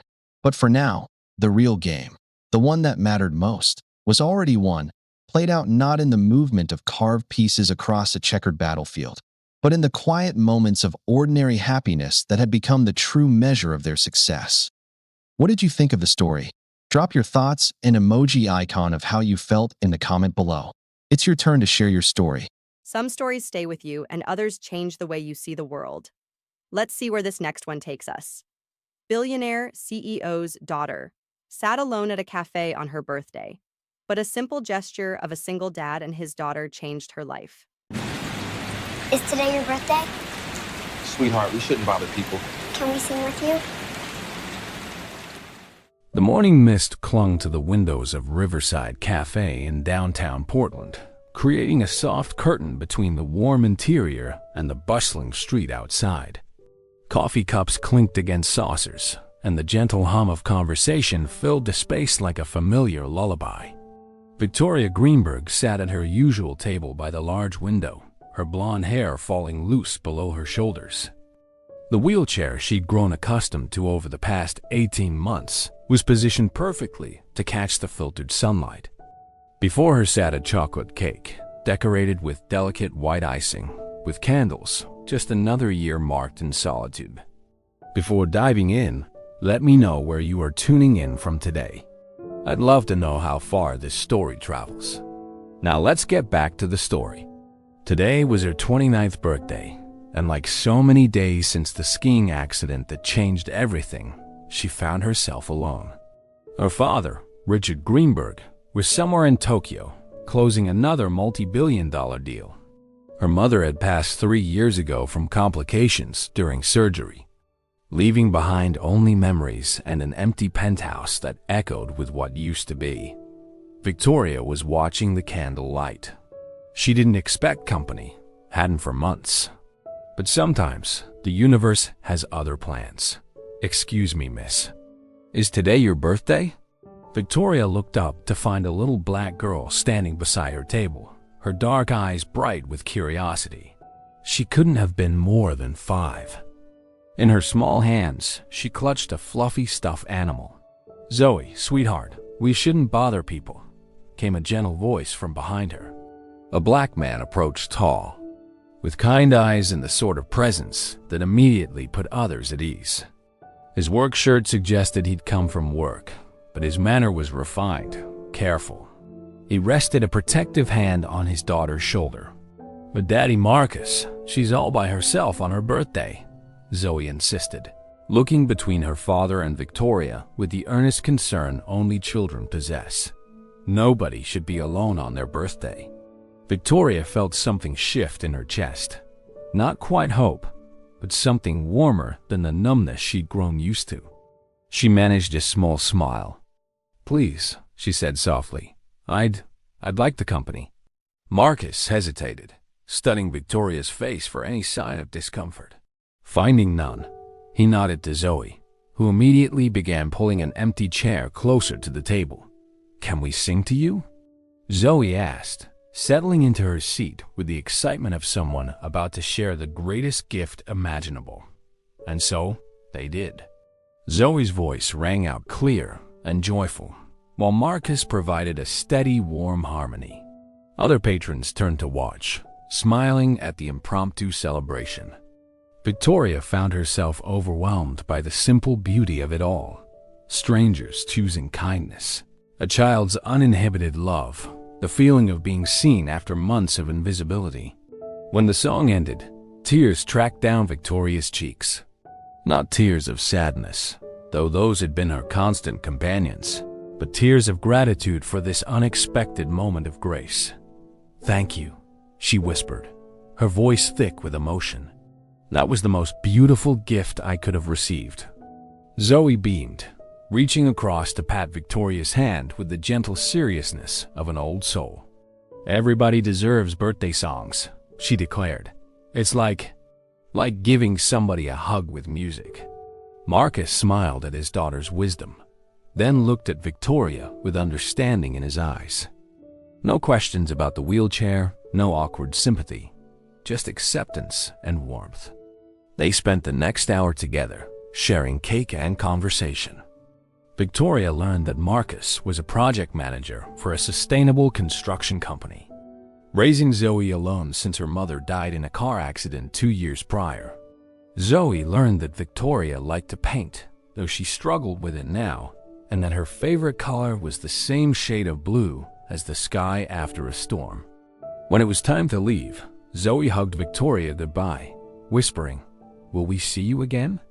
"I hope so," Victoria replied, and for the first time in months, she meant it. The following Wednesday found Victoria in an unexpected place. The community center 3 blocks from her apartment building. The Art for Healing class met twice a week, designed for people recovering from trauma, illness, or loss. Victoria had signed up on impulse after her encounter with Marcus and Zoe, driven by a desire to reclaim some part of herself she thought was lost forever. Her right hand, once steady and sure, now trembled as she tried to guide the brush across the canvas. Her left hand was learning to compensate, but progress was slow and often frustrating. Today's assignment was simple: paint something that brought joy. Victoria stared at the blank canvas, memories of her former life as an art curator flooding back. She'd once organized exhibitions for internationally renowned artists, her eye for beauty and composition nearly flawless. Now she struggled to draw a straight line. The bell above the classroom door chimed, and Victoria turned to see a familiar face peering through the glass. Zoe waved enthusiastically, pressing her palm against the window. Behind her, Marcus offered an apologetic smile, gesturing toward the children's art class in the adjacent room. "We meet again," he said, approaching Victoria's easel. "Mind if I sit for a moment while Zoe gets settled?" Victoria nodded, grateful for the distraction. Marcus settled into a nearby chair, his presence both calming and energizing in a way she couldn't quite explain. "What are you working on?" he asked, nodding toward her canvas. Victoria laughed, a sound that surprised them both. "Currently? abstract frustration with hints of self-doubt. "Sounds honest," Marcus replied. "That's more than most people manage in their art." They sat in comfortable silence for a few minutes, watching as other students worked on their pieces. The room hummed with quiet concentration and the occasional murmur of encouragement from the instructor. "Can I ask you something?" Victoria said finally. "And please, feel free to tell me it's none of my business." Marcus nodded encouragingly. "How do you do it? Raise Zoe alone, maintain that sense of joy she has? After losing her mother, I mean." Marcus was quiet for a long moment, considering his words carefully. "I suppose I realized that Zoe needed to see that life could still be beautiful, even after terrible things happen. If I fell apart completely, what would that teach her about resilience? About hope?" He paused, watching his daughter through the classroom window as she enthusiastically painted what appeared to be a butterfly the size of a small airplane. "Don't get me wrong," he continued. "There were days, weeks where I barely held it together. But Zoe has this way of finding magic in the smallest things. A butterfly landing on her hand, the way shadows dance on walls, the sound rain makes on the roof. She taught me to see the world through wonder again." Victoria felt something deep inside her chest begin to unknot. "I used to see beauty everywhere," she admitted. "It was my job, my passion. Now everything just feels gray." "Maybe," Marcus said gently, "you're just looking for the wrong kind of beauty. The perfectly curated, museum-quality kind. But what if beauty is Messier now? What if it's in the attempt, in the courage to try, in the willingness to start again?" That evening, Victoria worked on her painting until well past midnight. She painted a storm, dark clouds, and driving rain, but in one corner, barely visible unless you look closely, was the faintest suggestion of light breaking through. Over the following weeks, Victoria found herself looking forward to Wednesdays with an anticipation she hadn't felt in years. Her art slowly improved, not in technical skill, but in honesty and emotional depth. More importantly, her friendship with Marcus and Zoe deepened. They began meeting for coffee after art classes, sometimes walking through Lawlhurst Park, where Zoe would collect leaves and interesting rocks while the adults talked. Marcus shared stories of his work renovating old buildings into affordable housing, his passion for creating homes for families who needed them most. Victoria told them about her previous life curating exhibitions and slowly, carefully about the accident that changed everything. She'd been skiing alone in Colorado, celebrating the successful launch of a major exhibition. The slopes were challenging, but not beyond her abilities, or so she thought. One moment of inattention, one patch of ice, and her life divided permanently into before and after. "I was always so controlled," she told Marcus one afternoon as Zoe played on the nearby swings. "Every detail planned, every risk calculated. The irony is that the one time I decided to be spontaneous, to celebrate alone on a difficult slope, was when everything went wrong." Marcus listened without offering platitudes or false reassurances. "Do you regret the spontaneity or just that particular choice?" Victoria considered this. I think I regret being alone. Not the adventure itself, but having no one to share it with, good or bad." "And now?" Victoria watched Zoe pumping her legs on the swing, her laughter carried on the wind. "Now I'm learning that being alone and being lonely are different things." Their friendship wasn't without challenges. There were the curious stares when they were out together. A white woman in a wheelchair, a black man, and his daughter, clearly comfortable in each other's company. Victoria noticed how some people's expressions shifted when they saw them together, assumptions forming and dissolving in real time. But there were also moments of pure joy, like when Zoe decided Victoria needed to learn how to braid hair, resulting in a lopsided but enthusiastic attempt that left them all laughing. Or when Marcus taught Victoria some basic techniques for adaptive painting, having researched methods during his lunch breaks. One rainy Thursday evening, Victoria received an unexpected visitor. She'd been reading in her apartment when the doorbell rang. Through the peephole, she saw Marcus standing in the hallway, soaked from the rain. "Is everything okay?" she asked, opening the door quickly. "I'm sorry to bother you," he said, rain dripping from his jacket. "Zoe's at her grandmother's tonight, and I was walking by after work, and I saw your light on, and..." He paused, seeming to gather his thoughts. "The truth is, I wanted to check on you. You seemed a little off yesterday." Victoria felt warmth spread through her chest. Yesterday had been difficult. The anniversary of her accident, a day she tried to navigate alone. She hadn't mentioned it to anyone, but somehow Marcus had to struggle. "Come in," she said, stepping back. "You're freezing." She made tea while Marcus dried off, and they settled in her living room. The space was beautiful but impersonal. Expensive furniture chosen by an interior designer. Artwork that was technically excellent but emotionally distant. "Can I ask you something?" Marcus said, accepting the warm mug gratefully. "Of course. This place is gorgeous, but it doesn't feel like you. Where's your art? The pieces you've created or the ones that really speak to you?" Victoria looked around with fresh eyes. He was right. The apartment was more like a hotel suite than a home. "I suppose I never thought I deserved to display my own work. And after the accident, I put away most of the pieces that mattered to me. Too many memories. Maybe it's time to bring some of them back out," Marcus suggested gently. "Not all at once, but gradually. Create a space that feels like Victoria, not like someone Victoria thinks she should be."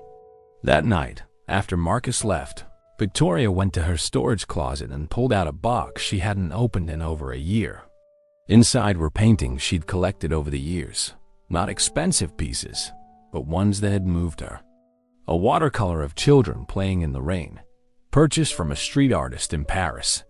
An abstract piece in blues and greens that reminded her of the ocean. A small portrait of an elderly woman's hands, weathered and beautiful. She spent the next hour hanging them around her apartment, and for the first time since moving in, the space began to feel like home. The crisis came on a Tuesday morning, splashed across the front page of Portland's largest newspaper. Greenberg heiress. Hidden disability or publicity stunt? The article was cruel and invasive, featuring a blurry photograph of Victoria at the cafe with Marcus and Zoe, speculation about her condition, and barely veiled criticism of her father's business practices. Victoria's phone buzzed incessantly with calls from reporters, old acquaintances, and well-meaning friends. Her apartment building's doorman was fielding constant requests for access. The world she'd been slowly re-entering suddenly felt hostile and invasive. She turned off her phone, unplugged her landline, and closed her curtains. For 3 days, she retreated into herself, ordering groceries online and avoiding any contact with the outside world. On Thursday evening, there was a soft knock at her door. Through the peephole, she saw Zoe holding a small bouquet of wildflowers, with Marcus standing protectively behind her. Victoria opened the door, and Zoe immediately wrapped her arms around her waist. "We brought you flowers," Zoe announced. "Daddy said you might be sad about the mean newspaper." Marcus met Victoria's eyes over his daughter's head. "We don't have to talk about it if you don't want to. We just wanted you to know we're here." Victoria felt tears threaten. "I'm so sorry you got dragged into this. That picture of us together, people are going to make assumptions, say things. Let them," Marcus said firmly. "Anyone who knows us knows the truth. And anyone who doesn't know us doesn't matter." They spent the evening playing board games and watching movies. Zoe curled between the adults on the couch like she belonged there. When it was time for them to leave, Victoria felt the familiar pang of loneliness approaching. "Marcus," she said as he gathered their coats, Would you consider staying tonight? Just so I'm not alone with all of this." He studied her face, understanding what she was asking and what she wasn't. "Of course. Zoe can take the guest room. She'd love that big bed." That night, Victoria slept better than she had in days. comforted by the sound of quiet breathing in nearby rooms, by the knowledge that she wasn't facing her troubles alone. In the morning, Marcus made breakfast while Zoe regaled Victoria with stories about her imaginary pet dragon. The normalcy of it, the domestic ease, the laughter over pancakes, the way Zoe insisted on braiding Victoria's hair before school, felt like a balm to her wounded spirit. "I have a confession," Victoria said as Marcus prepared to leave for work. "I haven't felt this much like myself in years. Thank you for seeing me, not the headlines or the assumptions or the chair. Just me."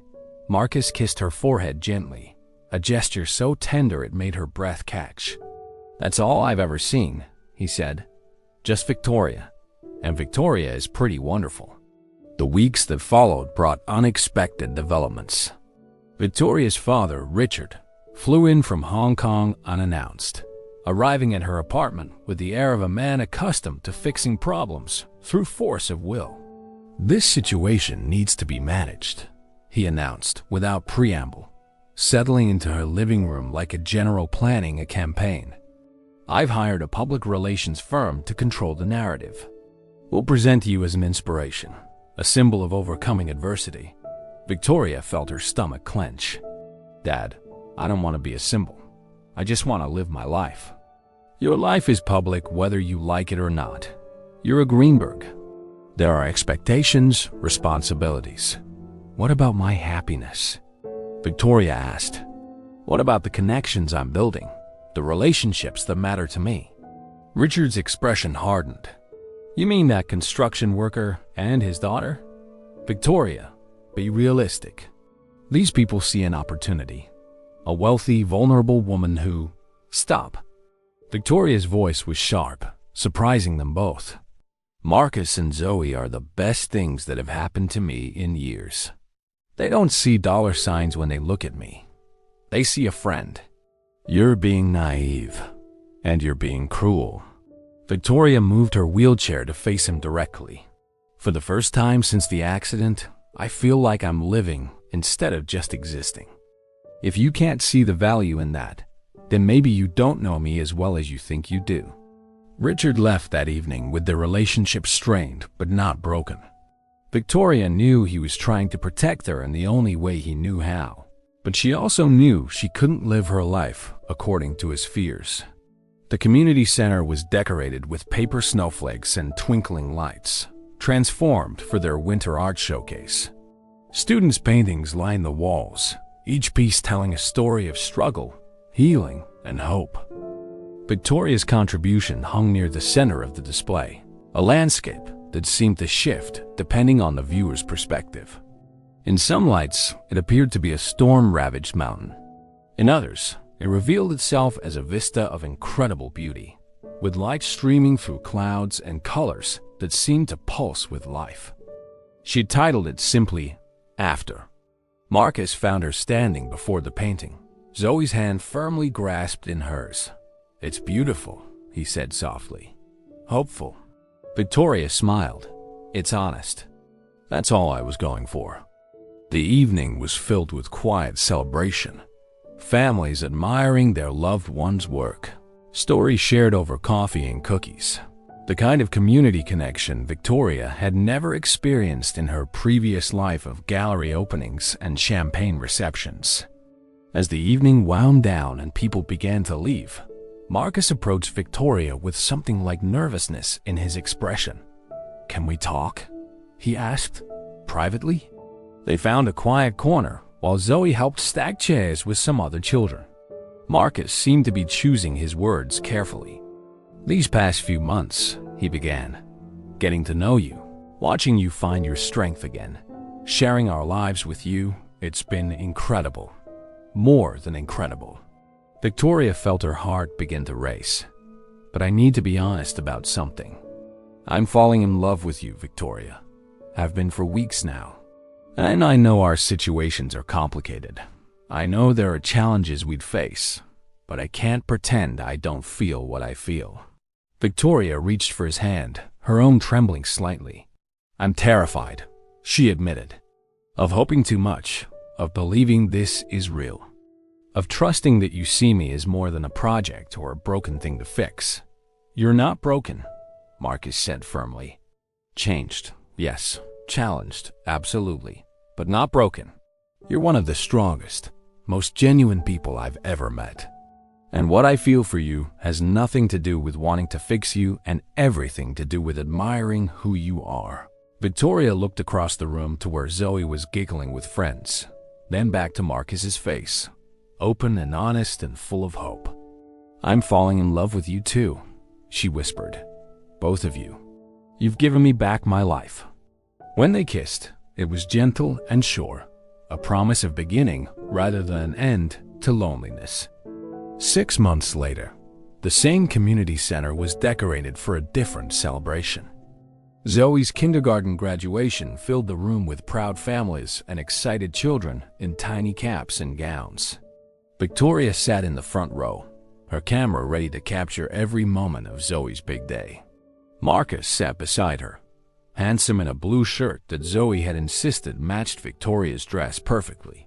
The ceremony was sweet and chaotic, full of forgotten lines and enthusiastic waving to parents. When Zoe's name was called, she walked across the small stage with dignity beyond her years, accepted her certificate, and then did something entirely unexpected. She walked to the microphone. "Can I say something?" she asked the principal, who nodded with an indulgent smile.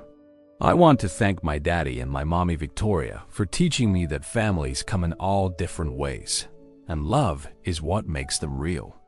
The audience erupted in gentle applause, and Victoria felt tears stream down her cheeks. Not tears of sadness, but of overwhelming joy and gratitude for this little girl who had taught her that healing comes through connection, that love expands to fill whatever space you give it. After the ceremony, as they walked to the car with Zoe skipping between them, Victoria's phone buzzed with a text from her father. "Saw the photos online from Zoe's graduation. You look happy. Truly happy. I'm proud of you, sweetheart, for all of it." That evening, as they sat on the porch of Marcus's small house, Victoria had moved in 3 months prior, watching Zoe chase fireflies in the yard. Victoria reflected on the journey that had brought them here. She hadn't gotten back everything she'd lost in the accident. Her mobility was still limited, her fine motor control still imperfect. But she'd gained something perhaps more valuable, a family born not of obligation or expectation, but of choice and love and the daily decision to show up for each other. "What are you thinking about?" Marcus asked, following her gaze to where Zoe was attempting to catch fireflies in a mason jar. "I was thinking about stories," Victoria said. "How I used to think mine was over after the accident.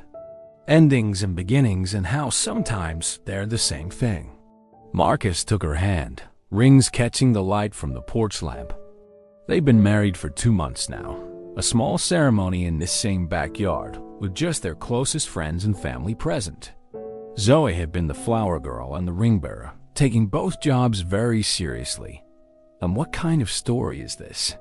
he asked. Victoria watched Zoe's delighted face as a firefly landed on her palm instead of flying into her jar, and listened to her excited call for them to come see. "The continuing kind," she said. "The best kind." As they walked toward their daughter, because that's what Zoe was now, officially and in every way that mattered, Victoria realized that sometimes the most beautiful art isn't created on canvas. Sometimes it's crafted from second chances and chosen families, from ordinary moments made extraordinary by love, from the courage to remain open to connection, even after loss. The fireflies danced around them like tiny stars, and for the first time in years, Victoria Greenberg Johnson felt complete. Sometimes the most profound moments arrive disguised as ordinary ones: a child's innocent question, a stranger's kindness, a birthday cake that nobody was supposed to share. This is the story of how 3 lives intersected on a rainy Tuesday in Portland, proving that healing doesn't always come from medicine or therapy, but sometimes from the unexpected grace of human connection. If this story touched your heart, share your thoughts in the comment below. I'd love to hear your stories. If that one stirred your heart, this next one might just take your breath away. If you play Chopin, I Will Marry You, CEO says to a janitor. It sounded like a joke until the last note rang out. What happened next changed the game forever. Here's the story. If you can play Chopin's Nocturne in C minor, I will marry you. Yuki Nakamura stood beside the grand piano in Harmony Entertainment's corporate lobby, her elegant blue dress catching the warm light from the chandeliers above. The marble floor gleamed around them, polished to perfection. She watched intently as Daniel Carter, the night janitor in his crisp work shirt and yellow cleaning gloves, carefully wiped down the piano's ebony surface with methodical precision. Before diving in, let me know where you are tuning in from today. I'd love to know how far this story travels. Now let's get back to the story. He paused, cloth in hand, and looked up at her with those clear gray-green eyes. You hear me? The man looked at her, stood slowly, one hand still resting lightly on the piano bench. I heard you, he said, voice calm. But that's not a piece you play because someone dares you. Yuki arched an eyebrow. So you do know the piece. He didn't answer, just returned to his work, folding the cloth with precision. Yuki studied him a moment longer, then gave a soft scoff and turned on her heel. Didn't think so. She didn't know why she said it. Maybe it was the silence of another late night in the building she ran but didn't belong to. Maybe it was the absurd romance of the polished piano gleaming under pendant lights no one ever noticed. Or maybe it was the way the janitor had looked at the piano, not as an object to be cleaned, but as something remembered. Either way, the moment was over. She stepped into the elevator, swiped her badge, and disappeared into the belly of her kingdom. By the time Daniel Carter finished wiping the last fingerprint from the black lacquered lid, the building had gone completely still. He looked around once, then slid onto the bench. His fingers hovered over the keys, not pressing, just resting as if trying to recall where they'd last belonged.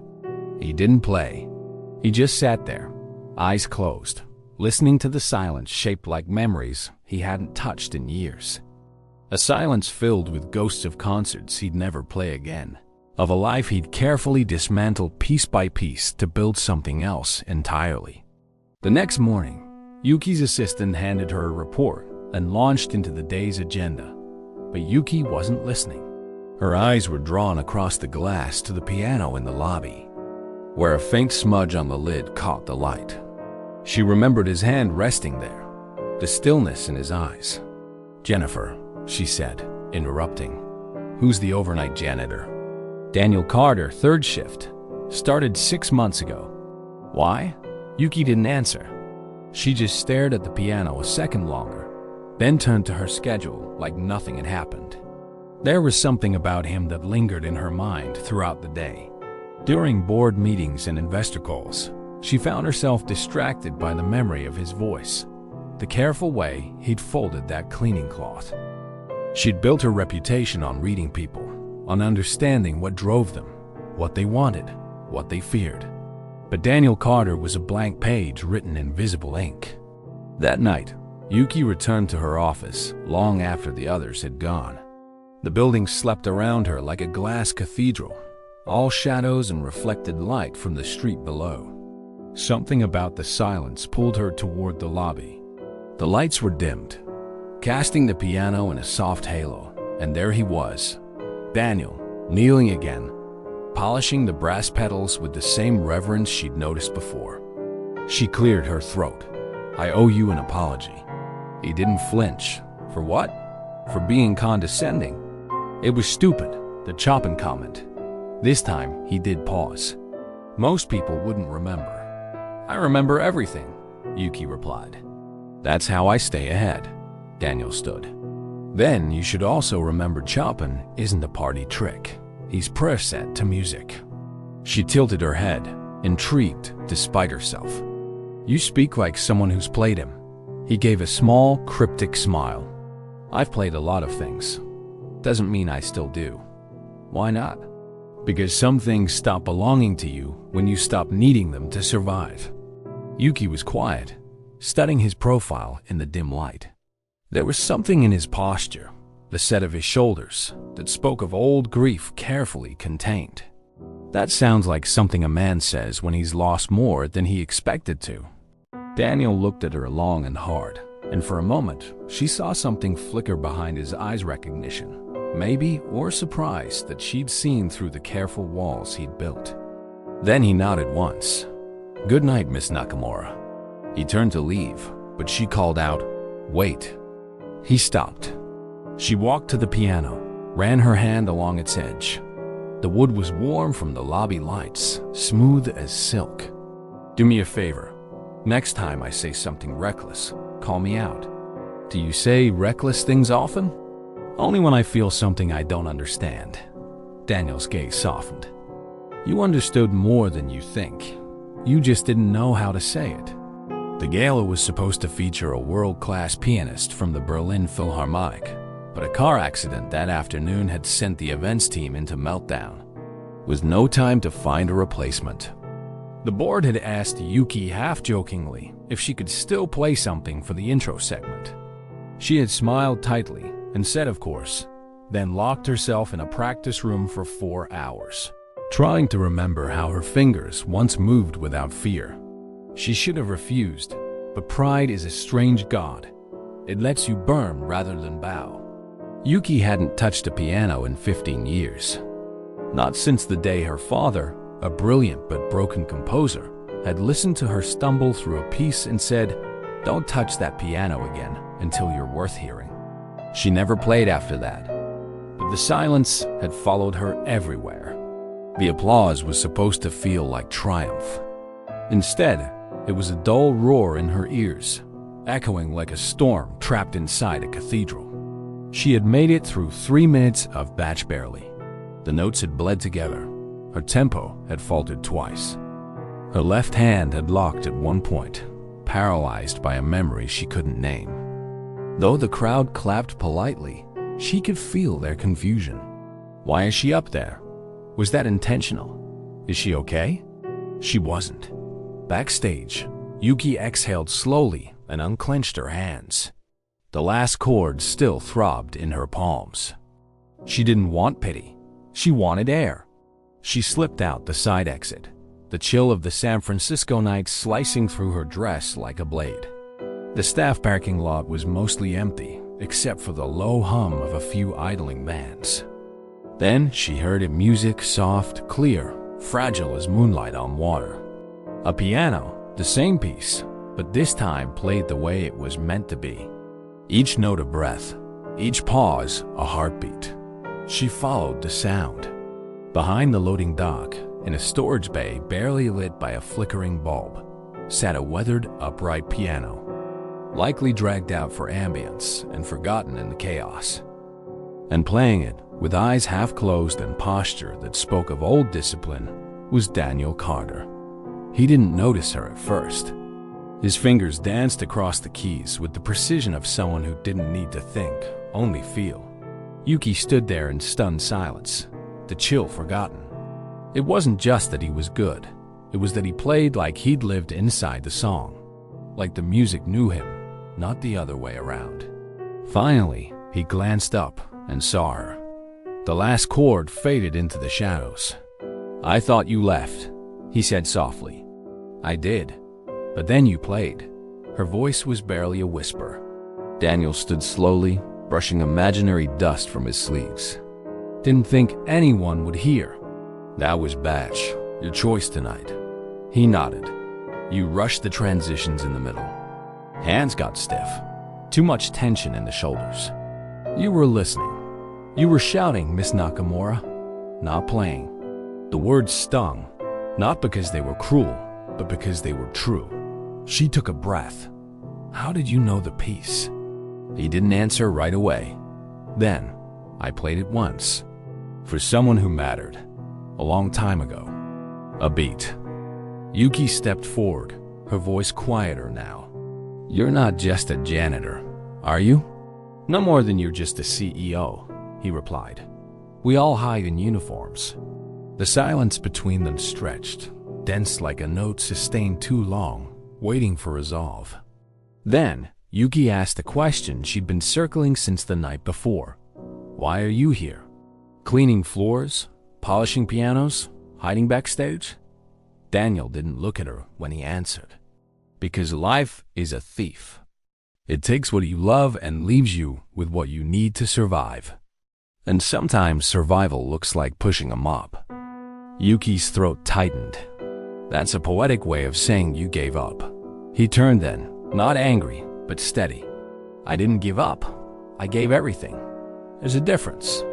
And in that moment, Yuki saw it not just the man who could play, but the man who had stopped. Not because he lacked talent, not because no one believed in him, but because something or someone had mattered more. She swallowed hard. You should have been on that stage tonight. Daniel shook his head. It wasn't my place. Then where is your place? Because clearly, it's not behind a cart of cleaning supplies.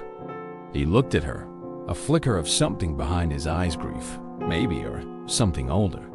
My place is beside the person who needs me most. And with that, he stepped away from the piano as if the song were finished.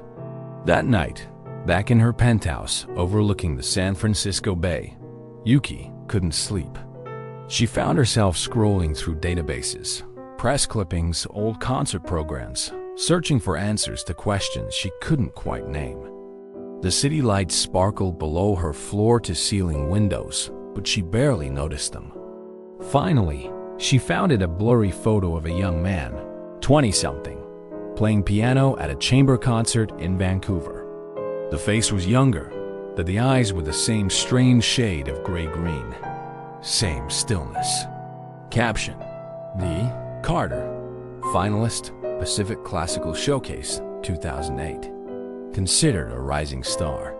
Disappeared from the circuit in 2012. Beneath it, in small print, praise for emotional depth and technical precision. Expected to become a household name. Yuki leaned back in her leather chair, heart pounding. Daniel Carter wasn't just a janitor. He was a fallen star. One who'd let the world forget he ever burned. And somehow, she didn't want to forget him at all. Tell me the truth, Yuki said the next evening, finding him in the executive break room. About what? About who you are. I spent 3 hours digging through concert archives. You were D. Carter finalist, rising star. You disappeared in 2012. No scandals. No farewell tour. You just vanished. Daniel placed his cleaning rag down gently. You've done your homework. I'm thorough. I don't like mysteries in my building. There was a long pause. Then he sighed and leaned back against the counter, arms crossed loosely. You ever lose everything that made sense to you in one moment? Yuki said nothing. You train your whole life to master something. You breathe it, sleep it, bleed for it.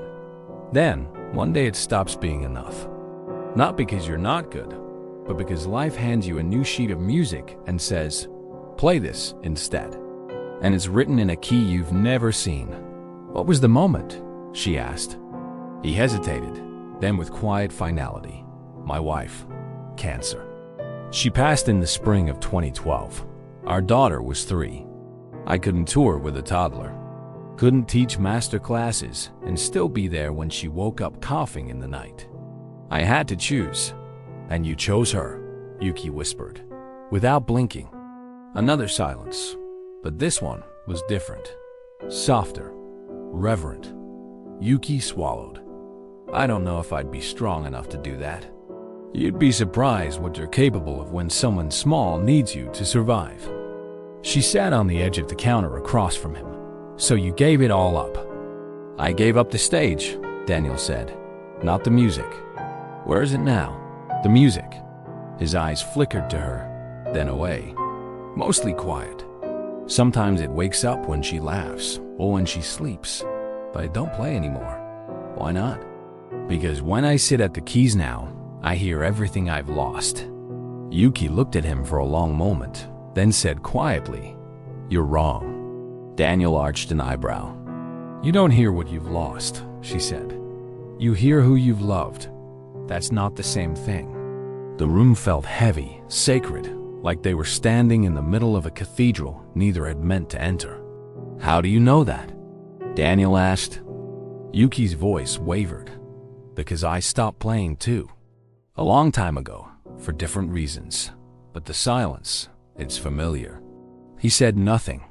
"I was 12, she said, eyes fixed on the floor. My father was a composer, brilliant but broken. Music was his god and his curse. He'd spend days in manic creation, then come home and destroy everything he'd written. One night, I messed up a note during practice. He said, 'Don't touch that piano again until you're worth hearing.' I never played after that." Daniel's jaw tightened. "You still believe him?" Yuki looked up. "I don't know, but I still hear him."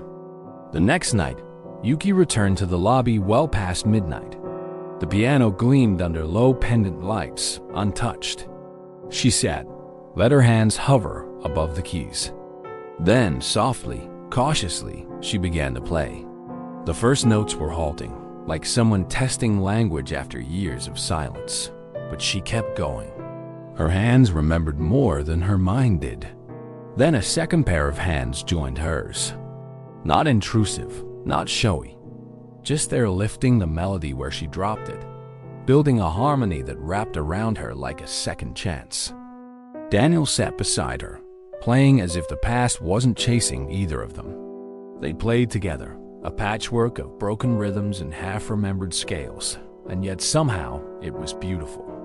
When they finished, neither spoke for a long time. "Your left hand still tenses when you're uncertain," Daniel said finally. "So does my heart." He looked at her. The two are usually connected. She turned to face him. "What was that piece we just played?" "I don't know," he said. "We made it up." Yuki smiled, not the practiced boardroom smile, but something real, tired, warm. "Maybe we should finish it someday." "Maybe we already started." The first thing Yuki noticed about his apartment was that it didn't look like it belonged to a janitor. It wasn't expensive or large or particularly stylish, but it was lived in warmly. Every surface was clean. A worn couch sat beneath a wall covered in framed sheet music, and a second-hand bookshelf sagged with classical scores and children's books. The faint scent of cinnamon lingered in the air, and somewhere in the back, a tea kettle was beginning to whistle. But the centerpiece of the small living room was a piano upright, modest, but well cared for, tucked beneath a window where the afternoon sunlight fell like a curtain of gold. Yuki hadn't meant to come inside. She just walked Daniel home after an impromptu dinner burgers. Nothing fancy, but Emma had tugged on her hand and said, "Come see my music wall." And before Yuki could say no, she was in. Now she stood frozen, her eyes locked on the piano. "That's where it started," Daniel said quietly, stepping past her with 2 mugs of tea. Emma took her first steps toward that bench. "I was practicing Chopin." She let go of the coffee table and walked straight to the music. A small girl with bright eyes and Daniel's steady demeanor appeared in the doorway, beaming proudly. "I touched the low C," Emma announced. "It was magic." Yuki smiled, then took a sip of tea. "It smells like memories in here." "That's what grief is most days," Daniel said. Memory with sharp edges. Emma skipped over, holding a thick folder. "Daddy's songs. Well, half of them. He says most are sleeping." Yuki took the folder gently. The first page was a delicate melody, handwritten in pencil, notes spiraling across the staff like whispers. It ended abruptly mid-phrase. "You wrote this," she said. Daniel nodded. "A lifetime ago. It's beautiful, but it stops too soon. So did a lot of things." Later, after Emma had gone to bed, Yuki found herself at the bench beside Daniel in the half-light. "Why this one?" she asked. "Why not finish it?" He was quiet for a long time. "Because I wrote it for someone I never got to say goodbye to. And finishing, it felt final." Yuki didn't ask who. She placed her hand on the keys. "I think some songs aren't meant to be endings. They're meant to be open doors." "You think I should finish it?" "No," she replied. I think we should. It started as a whisper, a link shared in a group chat, a grainy clip sent between interns. Then, wildfire. By noon, the video had made its way to every floor of Harmony Entertainment, from the cramped cubicles of accounting to the gleaming windows of the executive suite. The caption read, "When the janitor plays a duet with the CEO and the piano remembers." And just beneath that caption, 3 unspoken words echoed through every comment.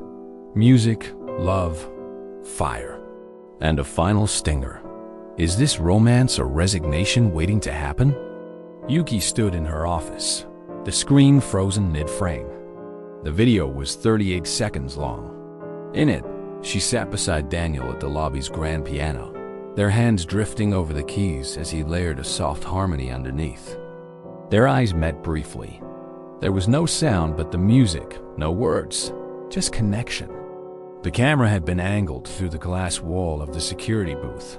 Unsteady, zoomed in, amateur yes, but the intimacy was undeniable. Jennifer, her assistant, stood beside her like a soldier in a storm. It's circulating through internal Slack threads, social media. Even Reddit has a thread devoted to it. I'm sorry, Yuki. Someone must have leaked it from the overnight footage. The security team's investigating. Yuki exhaled slowly. How many views? Over 200,000, just from private shares. The algorithm picked it up this morning, and Jennifer hesitated. The comments. They're mixed. Some are supportive, most are speculating. Office gossip. Power dynamics. You know how these things go. Yuki turned away from the screen. Do the board members know? They've called 6 times. Richard left a message asking for a frank conversation this evening. Yuki closed her eyes. Of course, he did. That afternoon, the board meeting was brutal. The optics are terrible. Richard Yamamoto, her uncle and board chairman, said curtly, "We need to address this immediately." "It is romantic," Yuki said quietly. "I'm not going to lie to clean up your discomfort. This could cost the company millions. Then maybe we should ask why we built something so fragile that a single moment of humanity can shake it. You're making a mistake, Yuki." "No," she said. "I'm choosing something else for once." The hallway smelled like antiseptic and old fear. Yuki found Daniel in the pediatric wing, room 312. Inside, he sat beside Emma's bed, one hand wrapped tightly around hers. Emma was pale, too pale. Oxygen tubes framed her face. "How did you know?" he asked when he saw her. "Your neighbor. You didn't answer my text." "She's critical," he whispered. Attack hit harder than usual. They had to intubate her. Emma's eyes fluttered open. "The song," she whispered. "The one we were writing together." Daniel's voice cracked. "I couldn't finish it. I promised I would, but I couldn't." Yuki took his hand. "Then we'll finish it now." They sat at Emma's bedside, no piano, just 2 voices humming softly. When Daniel finally sang, voice quiet and rusty from years of silence, Yuki sang with him. The sky is dark, but not for long. The stars still hum their gentle song. While you sleep, my light, I will stay, to play the dawn into your day. Emma's small fingers twitched against Yuki's palm. "She heard us," Daniel said, voice breaking into a smile. A few hours later, the doctor entered. "Her vitals are stabilizing, but this isn't sustainable long term. She'll need advanced treatment. A specialist team, likely out of state." "How long do we have?" Daniel asked. "A few weeks, maybe less." Outside the room, Daniel leaned against the wall. "I can't afford Seattle. I can't even afford a second to visit." "Then let me help," Yuki said. "I can't ask you for that." "You didn't ask. I'm offering." He looked at her, pain flickering in every line of his face. "Do you know what it feels like to have your dignity measured in invoices?" She reached up, touched his cheek. "Do you know what it feels like to have money and still feel useless?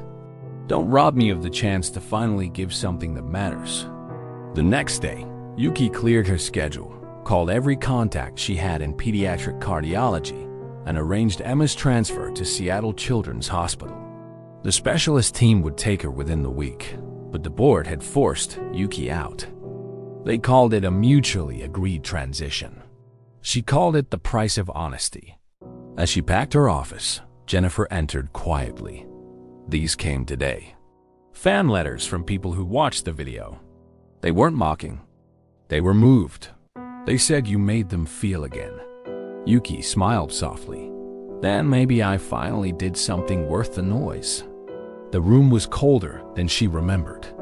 The boardroom table sat like a monument to control. Around it, the faces were familiar but colder now. The optics haven't improved, Richard began. We've drafted a separation agreement. You step down quietly. We ensure your reputation stays intact. You want me to lie, Yuki said. We want to protect the company. You want me to erase the truth because I did something human in a place built for machines. Because I sat at a piano and felt something real. You're not being asked to apologize for feelings. You're being asked to take responsibility for the risk you introduced. There's no risk in loving people, Yuki said. The risk is in pretending you don't. Richard closed the folder with a snap. If you reject this, we'll proceed with a vote of no confidence. Yuki stood. I've carried this company through crises for years. And now you want me gone because I love someone you didn't see coming? If being human costs me my seat at this table, then I'll build a better one. She reached into her bag and placed an envelope in front of Richard. A donation to the Harmony Foundation to fund music education for underprivileged kids. She turned to the room. I'm leaving not because I'm ashamed, but because I've remembered who I am. That evening, she found Daniel on a park bench near the hospital. He didn't look up when she sat beside him. You're not wearing the armor today, he said. I left it in a boardroom downtown. What happened? I resigned. A long pause. They'll regret it. No, Yuki said, but I won't. You're different. I remembered something, that the title next to your name means nothing if it costs you the music inside you. Daniel turned to her. I didn't want to be the reason you lost everything. You weren't, she replied. You were the reason I found it. 6 months later, the Lincoln Chapel was more alive than it had been in years. The small venue, once a sanctuary for lost souls and music students, had been quietly reopened by a nonprofit Yuki had funded. Tonight wasn't a concert. There were no tickets. Just people dozens, then hundreds who'd heard whispers of a story that had moved them. Hospital staff who had cared for Emma, former employees from Harmony Entertainment, and strangers who believed in second chances. Daniel stepped onto the stage, calm and steady. He leaned toward the microphone. Tonight isn't about perfect notes. It's about what happens when we stop running from the parts of ourselves that hurt and start letting them sing. He gestured toward the wings. Emma. The room held its breath. Emma emerged slowly, her small figure illuminated as she walked to the bench. She was stronger now, her heart surgery successful, though a small scar peeked from beneath her collar like a badge of courage. Daniel lifted her up, adjusted the music, and sat beside her. Then, with one soft breath, they began to play. The melody started slow, gentle, but then it bloomed. Each note built upon the last. It was the same lullaby Daniel had played in the hospital, but this time, Emma played the first part. When she reached the moment her hands weren't strong enough, she looked up at him and whispered, "Your turn." Daniel took over, his hands dancing across the keys not as performance, but as prayer. The harmony swelled as others joined, a string quartet, a children's choir, and suddenly the room wasn't just watching a concert. After the performance, Emma, clutching a single white lily, turned to her father. "Do you think Mommy heard us?" Daniel knelt to meet her eyes. "I think she wrote the bridge." Outside, Yuki leaned against the chapel doors, watching Daniel with a soft gaze. When he reached her, she didn't speak. She just touched the corner of his mouth where a tear had dried. I knew your silence wasn't empty, she whispered. He reached for her hand, brought it to his heart. You filled it. So what happens now? Daniel looked around the chapel, the trees, the people still humming the melody. I think we keep playing. In the weeks that followed, Daniel launched a foundation in Emma's name, the song that never sleeps. Its mission was to bring music therapy into underfunded hospitals and schools. Yuki left the boardroom behind, joining as co-founder. They didn't chase fame or money. They built a life full of small concerts in quiet rooms, Sunday pancakes, and letters from children who said they felt heard for the first time. Every night before bed, Emma would say, "Play me the song, Daddy, the one that found me." And he would softly, lovingly, until she fell asleep. Because some stories don't end. They echo forever. And maybe that's what life is, not the noise we make when we're seen, but the echoes we leave behind when we love deeply, even in silence. If this story touched your heart, share your thoughts in the comment below. I'd love to hear your stories. You think you've heard it all? The next story is wild too. Prince asked his daughter to choose a new mother and she made an unexpected choice that says more about love than privilege ever could. Here we go. Papa, I choose Amara to be my new mummy. 7-year-old Princess Charlotte's clear voice rang through the marble halls of Ashworth Palace, echoing off centuries-old tapestries as she pointed directly at the black housemaid who stood frozen in the doorway, tea service trembling in her hands. Before diving in, let me know where you are tuning in from today. I'd love to know how far this story travels.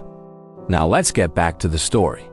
The 7 most eligible women at Britain royal heiresses, renowned surgeons, titled aristocrats, stood in stunned silence, their perfectly composed faces cracking like ancient porcelain. Sir Charles Ravenswood, one of Scotland's most powerful nobles, felt the world tilt beneath his feet. This wasn't how the month-long bride selection was supposed to end. But as he looked at his daughter's radiant smile, the first genuine joy he'd seen since his wife's tragic death, he realized something extraordinary was about to unfold in ways none of them could have imagined. 6 months earlier, tragedy had struck Ashworth Palace like lightning. Lady Elizabeth Ravenswood, beloved wife and mother, had perished in a car accident on the winding Scottish Highlands, leaving behind a devastated husband and a daughter who had retreated into dangerous silence. Charlotte hasn't spoken more than 10 words since the funeral. Dr. Margaret Sinclair, the royal family psychiatrist, had warned Sir Charles during a private consultation.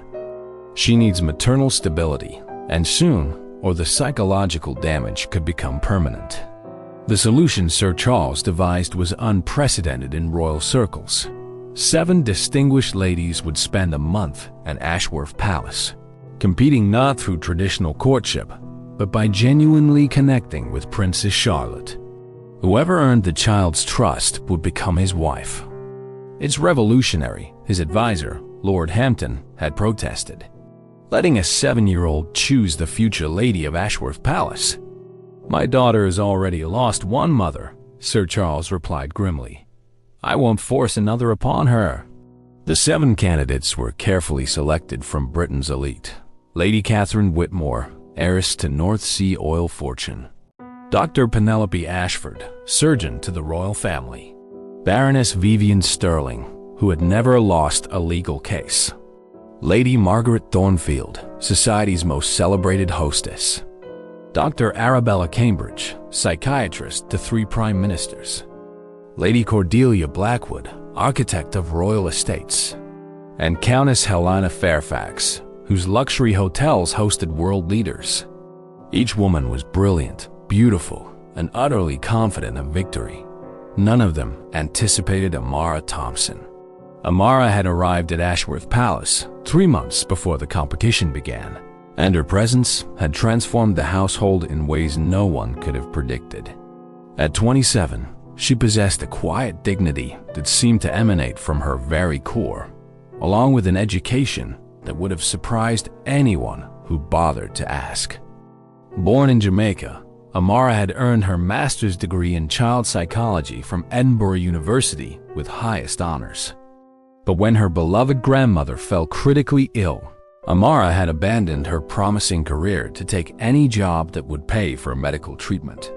Domestic work in a royal household offered excellent wages and health benefits, even if it meant scrubbing floors with hands that had once written acclaimed research papers on childhood trauma recovery.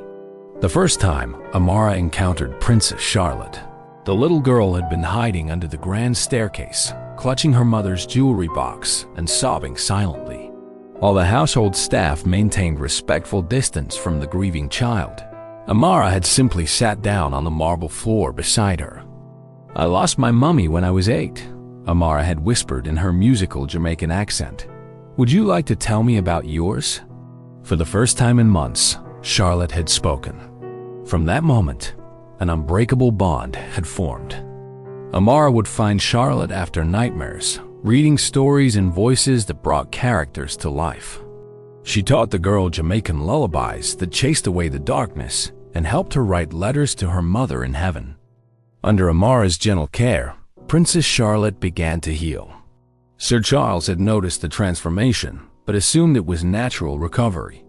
He had no idea that his daughter's resurrection was the direct result of a housemaid's extraordinary compassion.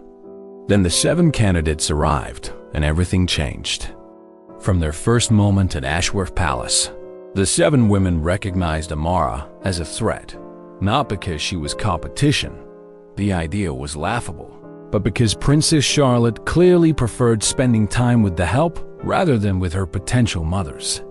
"This is absolutely unacceptable," Lady Catherine Whitmore declared during their first private meeting in the Blue Drawing Room. Her family had controlled Scottish oil reserves for 3 generations, and she had never encountered a problem that money couldn't solve. "The child is forming inappropriate attachments." Dr. Arabella Cambridge, whose psychiatric expertise had made her wealthy beyond measure, nodded gravely. "Excessive dependence on staff can create lasting psychological damage. It's a form of Stockholm Syndrome. Really, the child is bonding with her circumstances rather than seeking appropriate maternal figures." Baroness Vivian Sterling, whose legal mind was legendary in London's highest courts, leaned forward conspiratorially. "We need to document this problematic behavior. Sir Charles is ultimately a rational man presented with proper evidence. You'll have no choice but to remove this influence." The war against Amara began subtly. Snide comments about knowing one's place followed her through corridors. Her work was scrutinized obsessively, with the 7 women creating elaborate scenarios designed to make her appear incompetent. They complained about dust on surfaces she had just cleaned, criticized meal preparations she hadn't prepared, and questioned her over-familiarity with Princess Charlotte. That woman actually had the audacity to correct Charlotte's pronunciation during French lessons. Lady Margaret Thornfield reported with scandalized delight, as if a housemaid could possibly know proper linguistic instruction. What they didn't know was that Amara was fluent in 5 languages. Dr. Penelope Ashford, whose surgical precision extended to social manipulation, had devised the most insidious attacks. "I've noticed concerning behavioral patterns," she would murmur to Sir Charles. "Charlotte seems anxious whenever she's separated from the staff member. It's creating an unhealthy codependency that could stunt her emotional development." But Amara had grown up watching her grandmother navigate similar dynamics during 40 years of domestic service for British colonial families in Jamaica. She recognized every code word, every meaningful glance, every strategic whisper. The patterns of prejudice were as familiar as her own heartbeat. More importantly, she possessed something her attackers couldn't comprehend: genuine, selfless love for Princess Charlotte. As the month progressed, the attacks escalated from passive aggression to calculated psychological warfare. The 7 women had formed an alliance, united by their shared belief that Amara's influence over Charlotte was not just inappropriate, it was dangerous to the natural order they represented. "We're not being cruel," Lady Cordelia Blackwood rationalized during one of their evening strategy sessions. We're protecting that child from developing unrealistic expectations about social relationships. Imagine the confusion when she grows up thinking she can be genuine friends with the help. Countess Helena Fairfax, whose hotel empire had been built on understanding exactly how to make people feel inferior, had become the group's tactical leader. The key is making Sir Charles see that his daughter is being manipulated. Children are naturally drawn to adults who indulge them. It doesn't mean it's healthy. Their campaign included meticulously documenting every interaction between Amara and Charlotte, photographing moments of affection and reframing them as evidence of boundary violations. They hired a private investigator to research Amara's background, convinced they would uncover criminal history or immigration irregularities. Instead, they discovered academic excellence, community service awards, and glowing references from previous employers. The revelation that Amara held advanced degrees only intensified their fury. "She's deceiving everyone," Lady Catherine hissed, pretending to be simple help while secretly undermining our efforts with her so-called education. The most devastating attack came when they conspired to frame Amara for theft. Lady Margaret's diamond bracelet, a family heirloom worth £40,000, mysteriously disappeared after Amara had cleaned the room. The bracelet was later discovered in Amara's modest quarters by Dr. Cambridge, who had volunteered to help search for it. Princess Charlotte witnessed the entire setup. "I saw Lady Margaret put the sparkly bracelet in Amara's room," Charlotte announced at dinner that night, her 7-year-old voice cutting through the adult's shocked silence like a blade. She was being sneaky. The accusation hung in the air like smoke. Lady Margaret's face turned scarlet, while the other 6 women suddenly found their soup fascinating. Sir Charles, who had been growing increasingly suspicious of the candidate's behavior, felt something cold settle in his stomach. "Charlotte, are you certain about what you saw?" "Yes, Papa. She hid it under Amara's pillow while Amara was downstairs making my sandwich. Then she told the other ladies where to find it." The silence that followed was deafening. Unknown to the 7 conspirators, Sir Charles had been conducting his own investigation for weeks. The change in Charlotte's behavior from gradual healing to sudden regression, whenever the candidates were around, had triggered his paternal instincts. A widowed father's primary duty was protecting his child, and something was very wrong.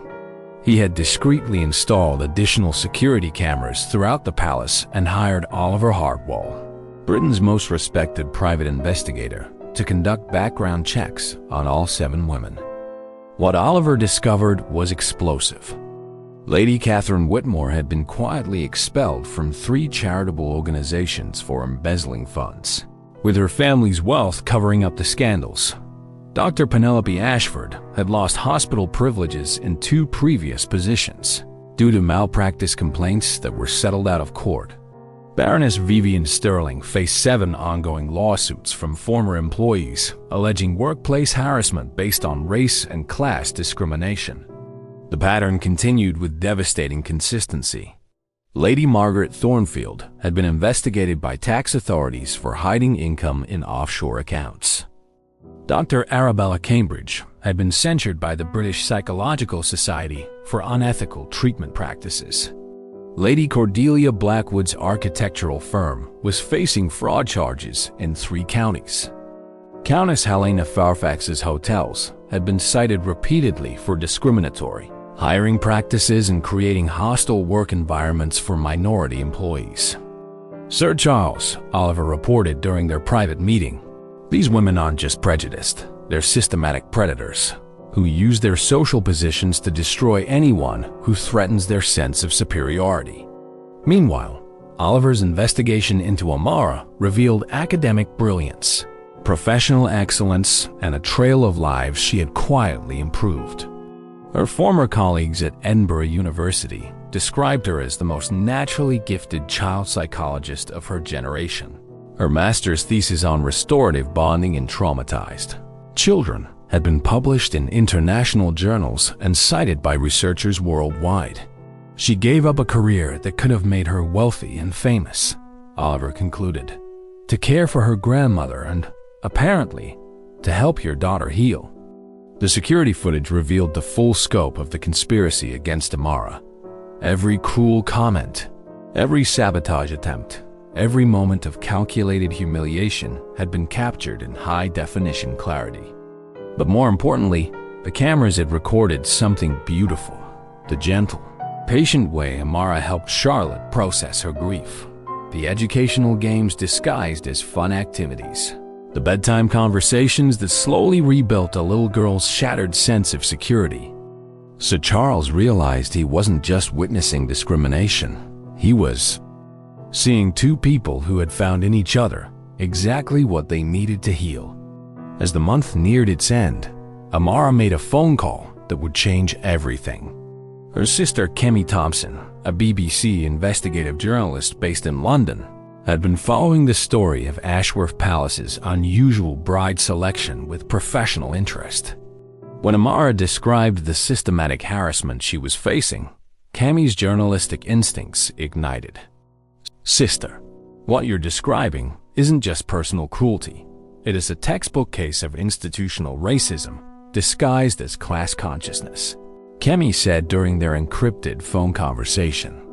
"These women are using their privilege as a weapon, and they're doing it to someone who could professionally destroy them in any fair competition."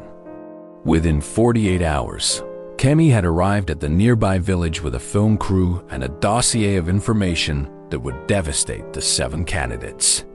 Her investigation had uncovered not just their individual scandals, but their coordinated history of destroying people they deemed inappropriate for their social circles.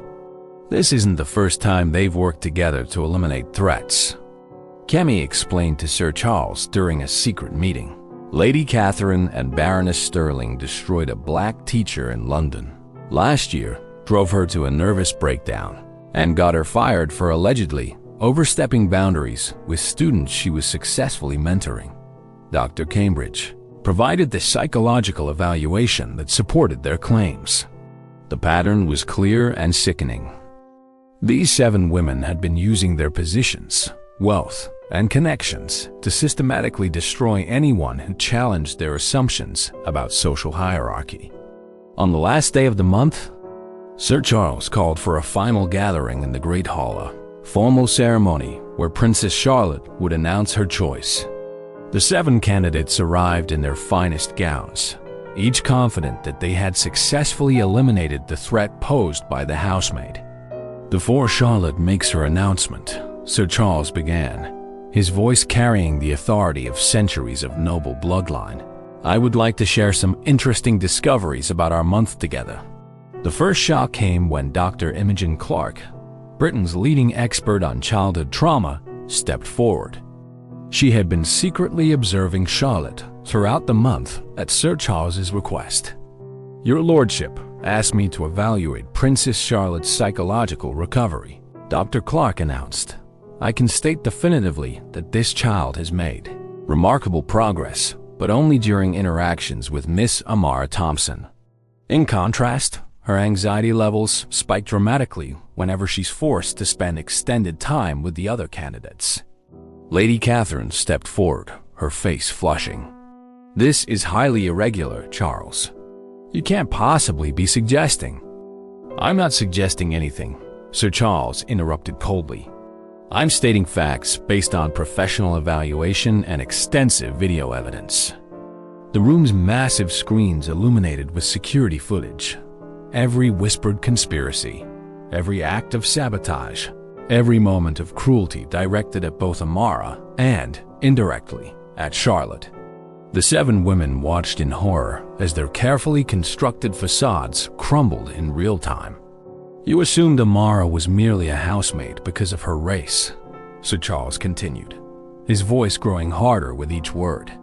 "None of you bothered to learn that she holds a master's degree in child psychology from Edinburgh University, that she's published research in international journals, or that she sacrificed a brilliant career to care for her family."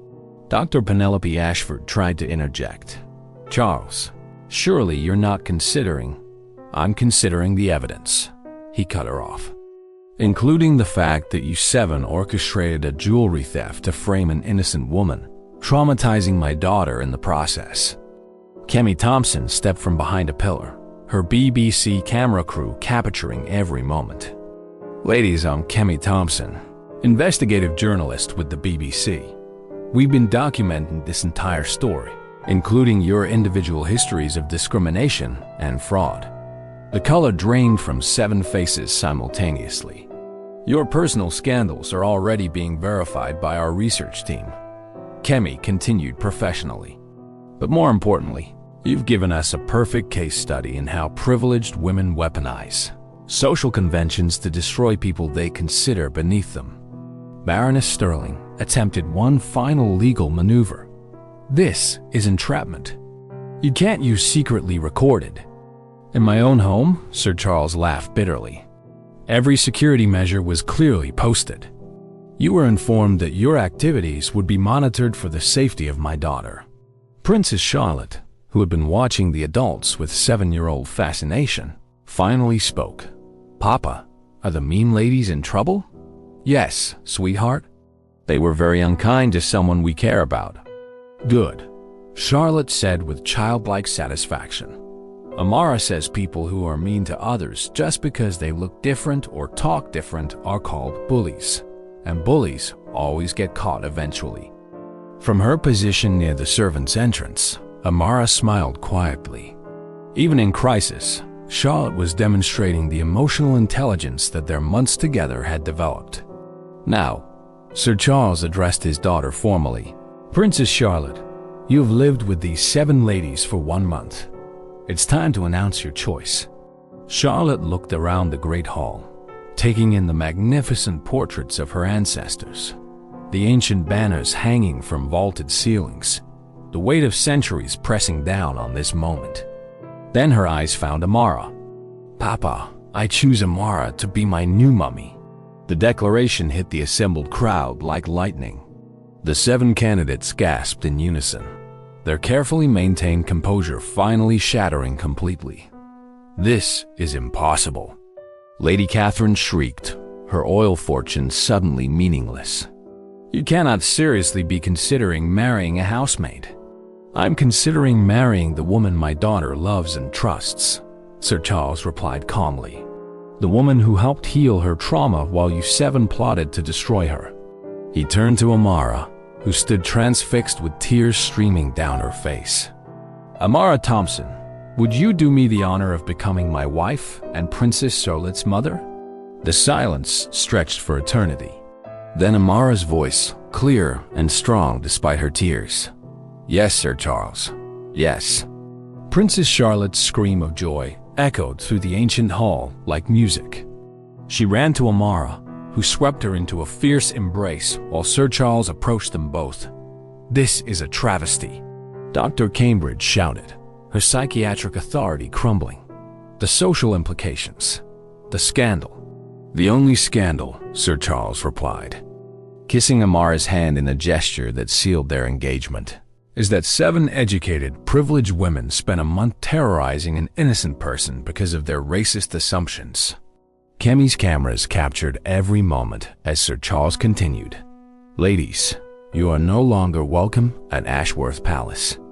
My legal team will be in contact regarding defamation, conspiracy, and fraud charges."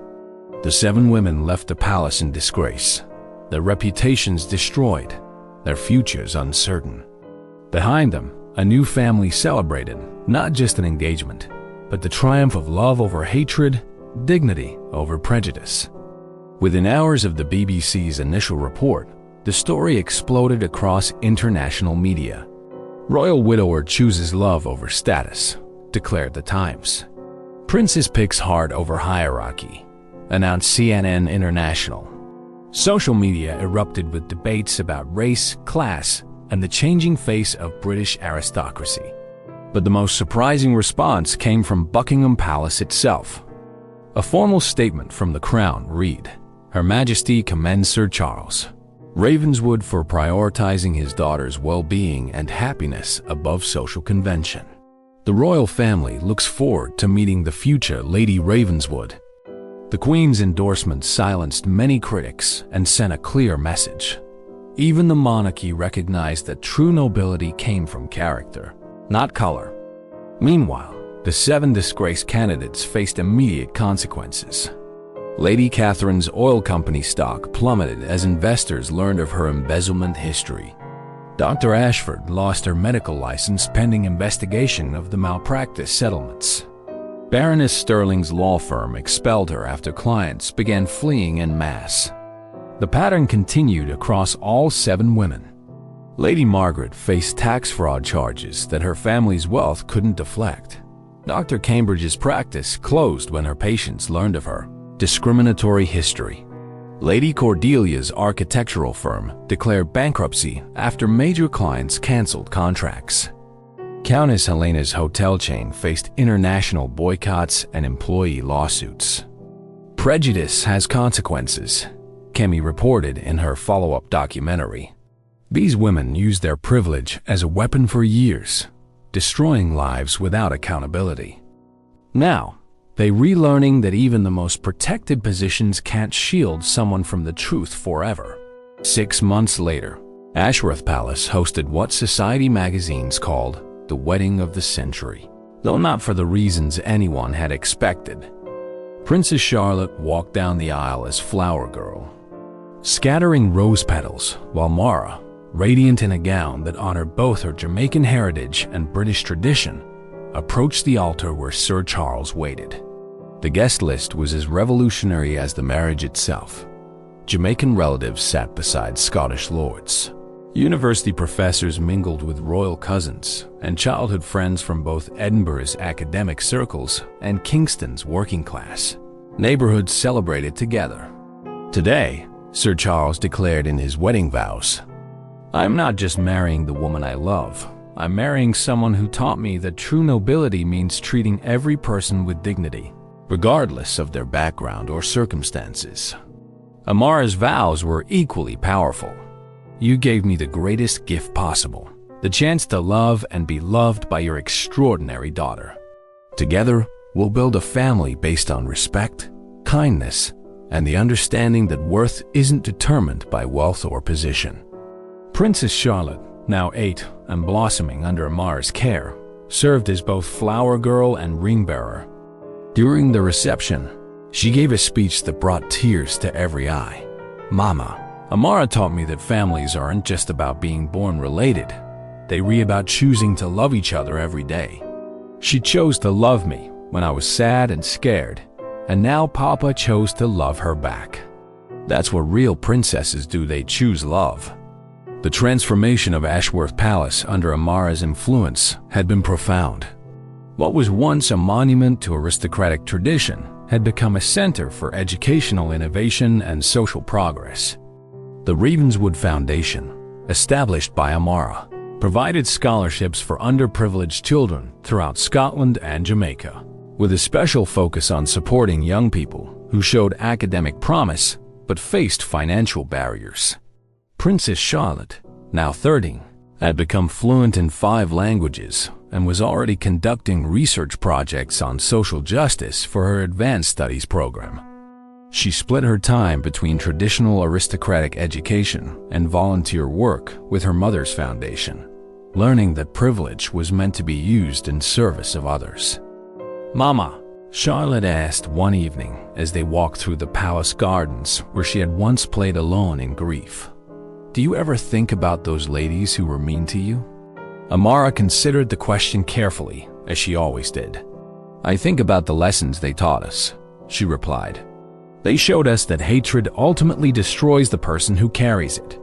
Look what happened to them. They lost everything trying to tear down someone else's happiness." Indeed, the 7 women had faced devastating consequences. Lady Catherine worked as a bank clerk in Edinburgh, constantly recognized by customers who remembered the scandal. Dr. Ashford had moved to Ireland but struggled to rebuild her medical career. Baroness Sterling served as a paralegal after her legal license was permanently revoked. The others had fared similarly: social exile, financial ruin, and professional destruction. But more importantly, They had become cautionary tales about the ultimate cost of prejudice. "But we won, didn't we, Mama?" Charlotte observed. "We all won," Amara corrected gently, "because choosing love over fear makes everyone stronger, even the people who tried to hurt us. Sometimes, the greatest victory is living so well that you prove your enemies were wrong about everything that matters." Prince James, Charlotte's 4-year-old brother, ran toward them through the garden, speaking the mixture of English and Jamaican patois that had become the family's private language. Behind him, Sir Charles approached with the smile that had become his trademark since marrying Amara. "How are my brilliant ladies?" he asked, embracing them both. "Planning the future," Amara replied, looking out over the Scottish Highlands that had become her true home. "Charlotte wants to study international law so she can help other children who face discrimination. And I want to be like you and Mama," James announced seriously, "helping people who need it." Sir Charles felt his heart swell with pride. This was the legacy he had never imagined possible: children raised to see their privilege as responsibility. A wife who had transformed not just his family, but their entire understanding of what nobility truly meant. 10 years after that shocking day in the Great Hall, Princess Charlotte stood before a graduating class at Edinburgh University, delivering the commencement address as the youngest speaker in the institution's history. "Someone once told me that the most revolutionary act is simply to love authentically in a world that profits from hate," she began, her voice carrying the confidence of someone raised in both privilege and purpose. "My mother, not the one who gave birth to me, but the one who chose to love me, taught me that true nobility isn't about the family you reborn into, but about the family you choose to build through kindness, courage, and unwavering dignity." In the audience, Amara wiped away tears of pride while Sir Charles held baby Princess Elizabeth, their newest addition, who had inherited her mother's beautiful dark eyes and her father's Scottish stubbornness. "The woman who became my mother was working as a housemaid when I first met her," Charlotte continued, her words rippling through the crowd.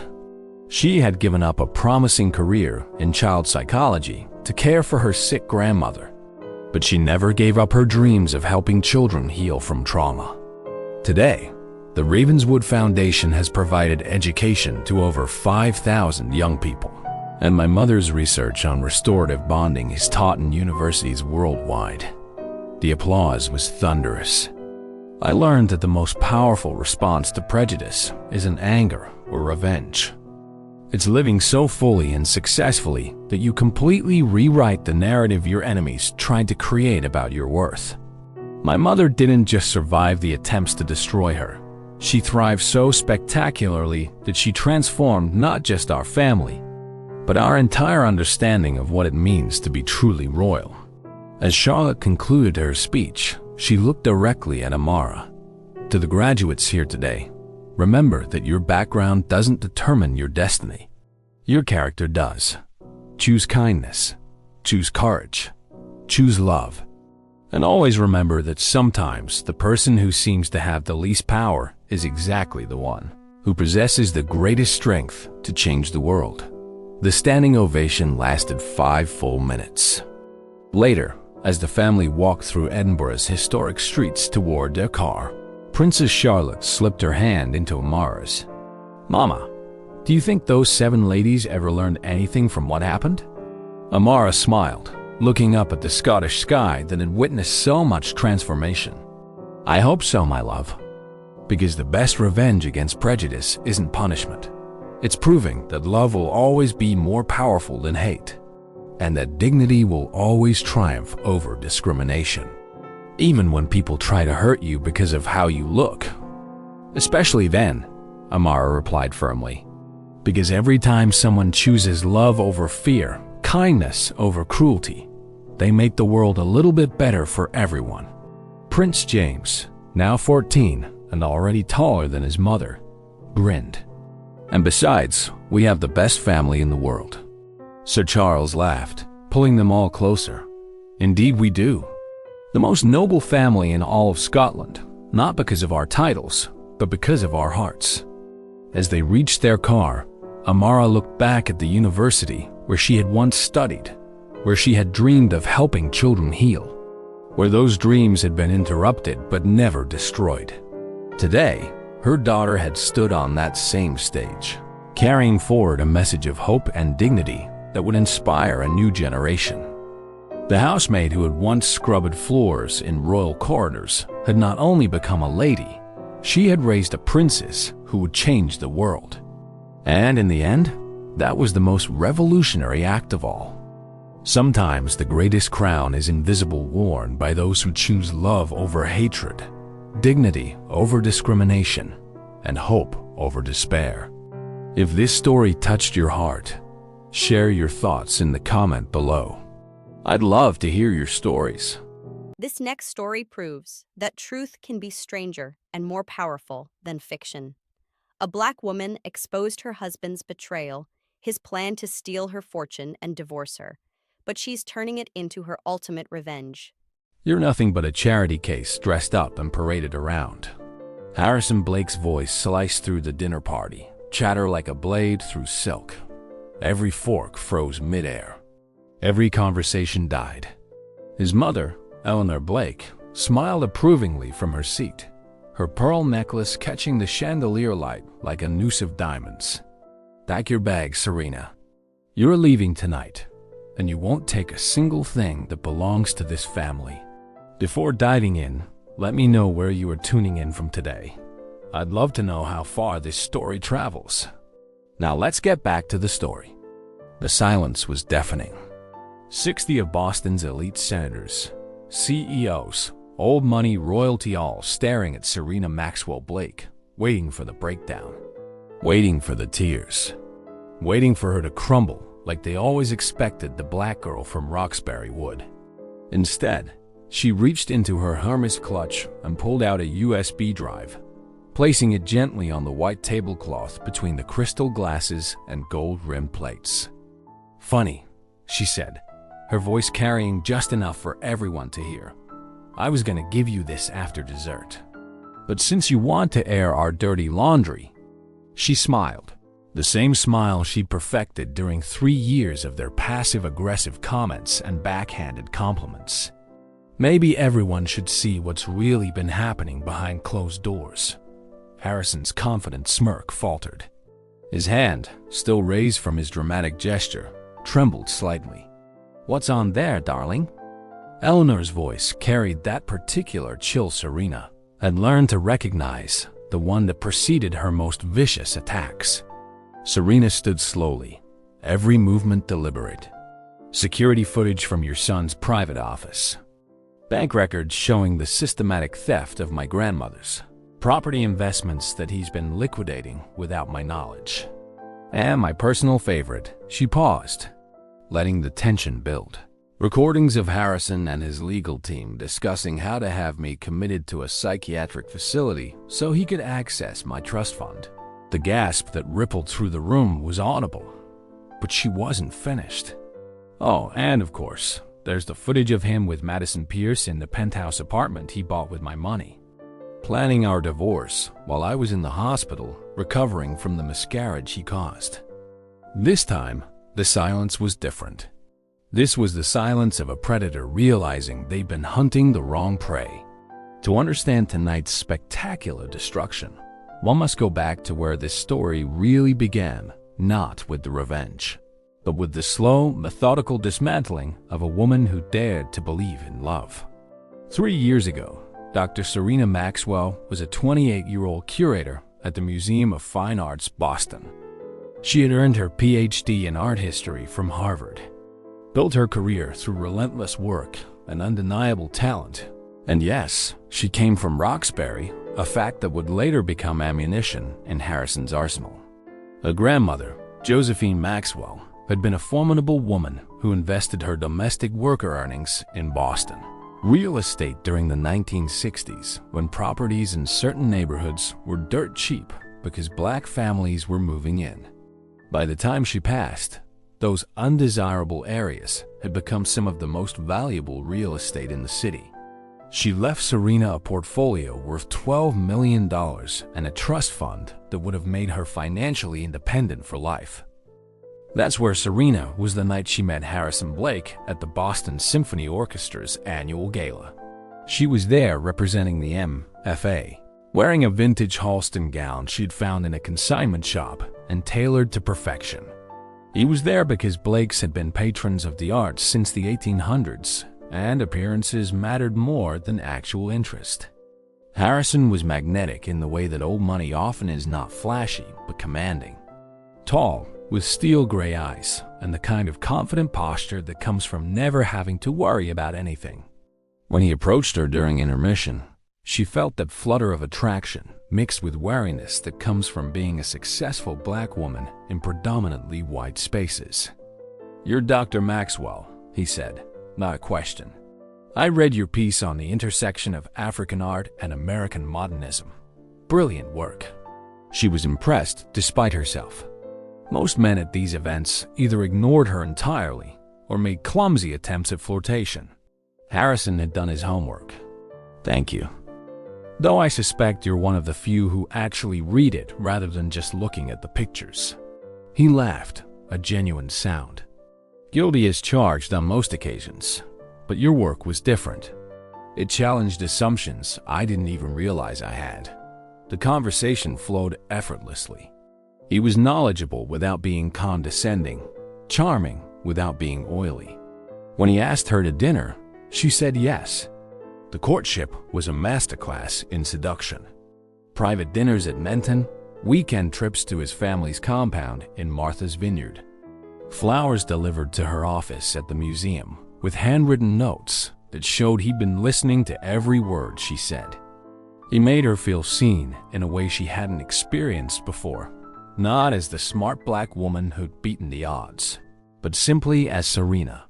The proposal came 8 months later on the rooftop terrace of the Four Seasons, overlooking Boston Common in the fall when the leaves were a symphony of gold and crimson. The ring was a flawless emerald surrounded by diamonds. "Because," he said, slipping it onto her finger, "emeralds are rare and powerful, just like you." She should have seen the signs then. Should have noticed how he'd researched her tastes, her background, her finances with the thoroughness of a corporate acquisition. Should have questioned why Eleanor Blake, who had initially treated her with icy politeness, suddenly became supportive of their engagement. But she was in love. Or at least, she was in love with the version of himself he'd created for her. Their wedding was featured in Boston Magazine. When Old Money Meets New Power, the Blake-Maxwell Union. The photos were stunning. Serena in a custom Vera Wang gown that cost more than her old apartment's yearly rent. Harrison in a bespoke tuxedo, both of them smiling as if they'd won the lottery. In many ways she had, or so she thought. The Blake estate in Beacon Hill was everything one would expect from one of Boston's oldest families. A federal-style mansion built in 1847, with 5 floors, 12 bedrooms, and a history that included hosting presidents and senators. The interior was a museum-quality showcase of American antiques, Persian rugs, and oil paintings of stern-faced ancestors who seemed to judge every movement. For the first few months of their marriage, Serena felt like she was living in a fairy tale. Harrison was attentive, passionate, and proud to show her off at the endless social engagements that filled their calendar. Board meetings, charity luncheons, gallery openings. She was the perfect accessory to his political ambitions. Yes, political. That was the part of Harrison's master plan she didn't understand initially. Harrison Blake wasn't just running the family's investment firm, Blake Capital. He was positioning himself for a Senate run, following in the footsteps of his grandfather, who had served 3 terms. And in today's political climate, a successful black wife was better than any campaign consultant money could buy. The problem started subtly. Comments from Eleanor about her enthusiastic way of speaking at dinner parties. Suggestions that she might want to tone down her natural hair texture for important events. Gentle corrections about which fork to use. Even though she'd known proper etiquette since childhood, her grandmother had made sure of that. Grace Williams, the housekeeper who'd worked for the Blake family for 20 years, was the first person to show her genuine warmth. A Puerto Rican woman in her 50s with kind eyes and an uncanny ability to appear with coffee exactly when Serena needed it most. She became her lifeline in that house. "Mrs. Blake," she said one morning, using the title Serena still hadn't gotten used to, "you don't have to change who you are to fit in here. The right people will appreciate you as you are." It was during their 6-month anniversary dinner that Serena first glimpsed the real Harrison. They were at Saralina celebrating when his phone rang. Instead of declining the call, he answered. No, it's fine. What? Are you serious?" His face went white, then red.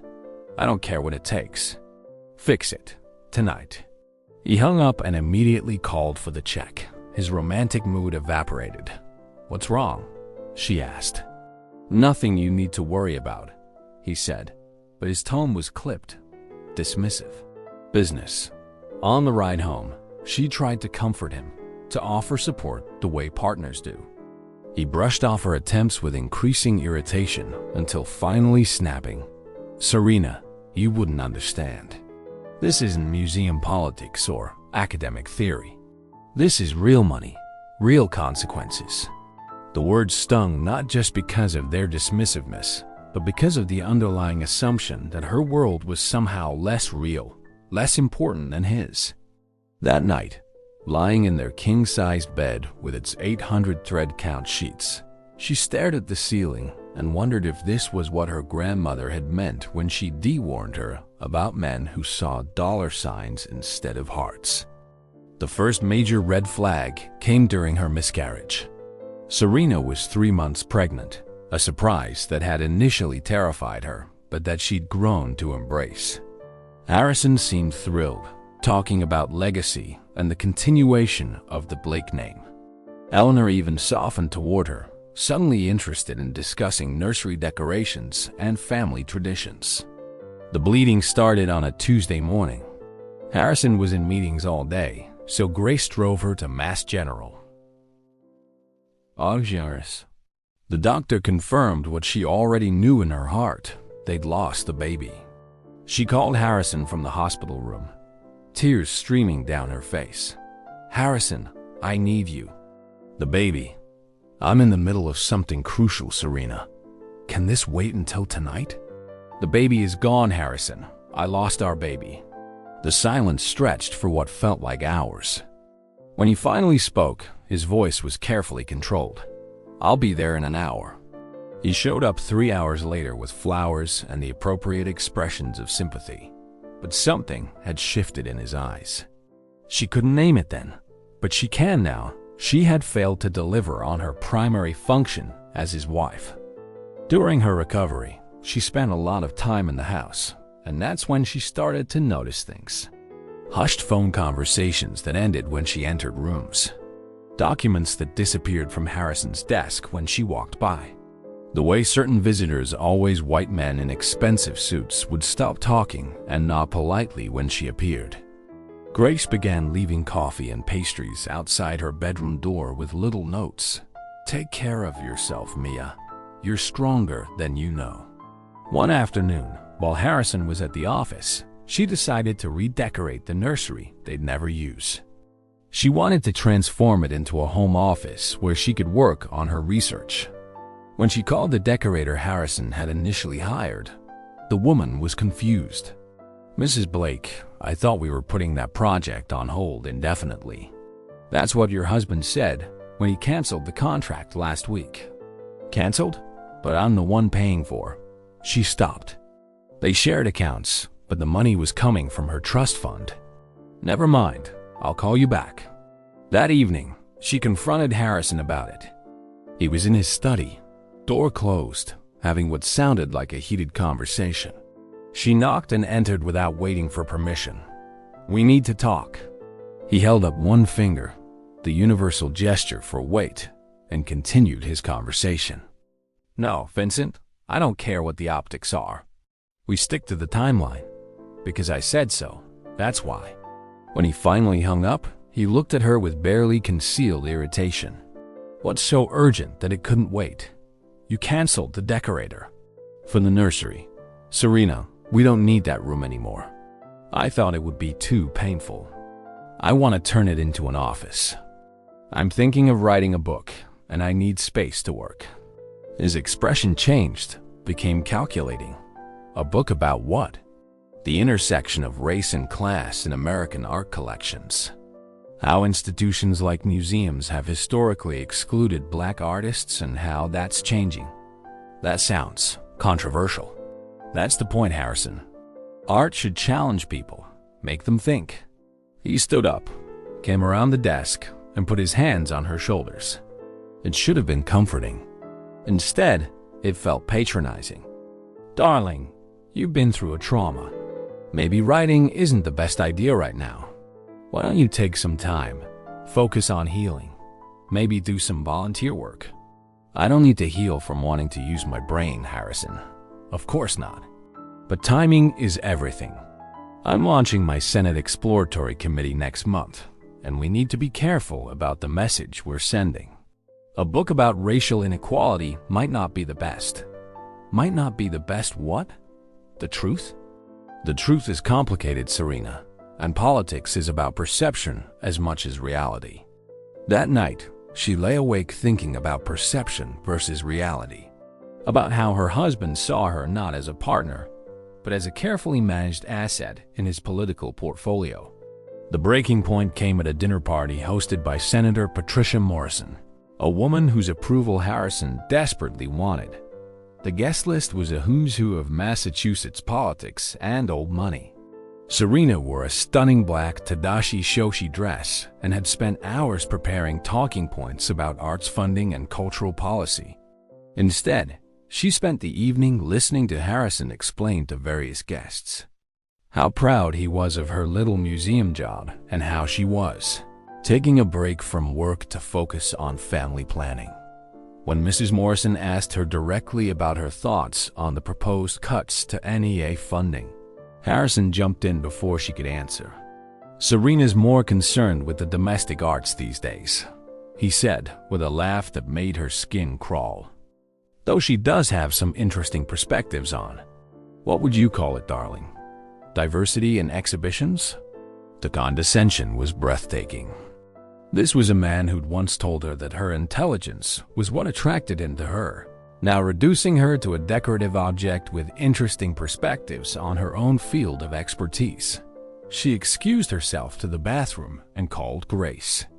Grace, it's Serena. I need you to do something for me. Grace Williams became Serena's first co-conspirator, though she didn't know it initially. Serena simply asked her to keep track of Harrison's schedule, when he left, when he returned, who visited the house when she wasn't there. Mrs. Blake, is everything okay? Grace asked, concern evident in her voice. I hope so, Grace. I really hope so. What Grace discovered over the next 2 weeks was illuminating. Harrison's late business meetings happened with suspicious regularity, always on nights when Serena had her own commitments. He'd been having lengthy private conversations with his lawyer David Chun at the house rather than at the office. Most interesting, there had been several visits from a private investigator named Marcus Reed. Why would Harrison need a private investigator? Serena decided to find out. Reed's office was in a nondescript building in downtown Boston, the kind of place one would walk past without noticing.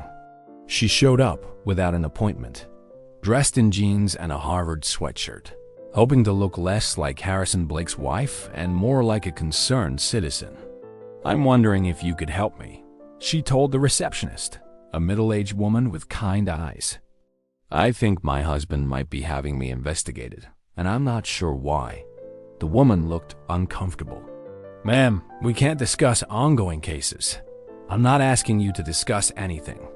I'm asking if you know Marcus Reed personally, because I'd like to hire him myself. It was a gamble, but it paid off. 20 minutes later, she was sitting across from Reed, a former Boston PD detective who specialized in domestic situations. He was a small, compact man with intelligent eyes and calloused hands. "Mrs. Blake," he said after she'd introduced herself, "I can't discuss any existing professional relationships, but I can tell you that if someone were investigating you, it wouldn't be hard to find things to question." "What kind of things?" "Your financial independence, your professional success, your family background. Some people might see those as threats rather than assets." He leaned forward. "If you're concerned about your privacy or your security, I'd recommend documenting everything. Conversations, financial transactions, changes in behavior. And if you ever feel unsafe." He handed her a business card. "This number goes directly to my cell phone." She left his office with more questions than answers, but also with the first stirring of real alarm. If Harrison was having her investigated, what was he looking for? Or more importantly, what was he planning? The answer came 2 weeks later, delivered in the most casual way possible. "Serena, darling," Harrison said over breakfast, not looking up from his Wall Street Journal, "I've scheduled an appointment for you with Dr. Rebecca Sinclair. She comes highly recommended for women going through transitions." "What kind of transitions?" "Emotional ones. After the miscarriage, and with the stress of my campaign launching, I thought it might help to have someone professional to talk to." She kept her voice level. "I didn't realize you thought I needed professional help. It's not about needs, sweetheart. It's about optimization. Dr. Sinclair specializes in helping women find balance during challenging periods. She's worked with several political wives. There it was, political wives. Women who needed to be optimized for their husband's ambitions. What if I don't want to see Dr. Sinclair?" Harrison finally looked up from his paper. "Why wouldn't you want to feel better?" The phrasing was careful, deliberate. He wasn't forcing her. He was expressing concern for her well-being. Plausible deniability wrapped in a loving gesture. "Of course I want to feel better. I just prefer to choose my own therapist. Dr. Sinclair understands the unique pressures of public life. She knows how to help women like you navigate these waters. Women like her, black women married to white politicians. Women who needed to be managed, shaped, controlled. I'll think about it. The appointment is Thursday at 2. I've already cleared your schedule." That afternoon, she called Dr. Sinclair's office herself. "I'm interested in learning more about Dr. Sinclair's approach," she told the receptionist. "Of course. Dr. Sinclair specializes in adjustment therapy for women experiencing difficulty adapting to new life circumstances. She has extensive experience with court-mandated evaluations and competency assessments." Her blood went cold. Court-mandated evaluations. Competency assessments. She hung up and immediately called her own therapist, Dr. Amara Johnson, a black woman she'd seen periodically since graduate school. "Amara, I need to ask you something confidential. If someone wanted to have a person declared mentally incompetent, what would the process look like? Serena, are you in danger?" "I don't know. Maybe. Probably. The process typically requires documented evidence of mental illness or instability, usually provided by medical professionals. If someone were planning such a thing, they need to establish a pattern of concerning behavior, get professional evaluations that support their claims, and then petition the court." "What kind of evidence?" "Erratic behavior, financial irresponsibility, inability to make sound decisions. The key word is documented. Serena, everything would need to be on record." After she hung up, Serena sat in her home office, the former nursery she'd finally converted, and tried to think through what she knew. Harrison had hired a private investigator to research her. He'd scheduled an appointment with a psychiatrist who specialized in competency evaluations. He'd been having secretive meetings with his lawyer. But why? The answer hit her like a physical blow. Her trust fund. Her grandmother's property portfolio. If Harrison could have her declared mentally incompetent, he would gain legal control over her finances.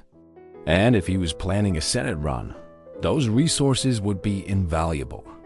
She thought about their prenuptial agreement, which she'd signed after only a cursory review because she trusted him. She thought about the documents she'd started, noticing around the house papers related to her trust that she'd never seen before. And she realized that Harrison Blake hadn't married her in spite of her wealth and independence. He'd married her because of it. Now he was planning to take both.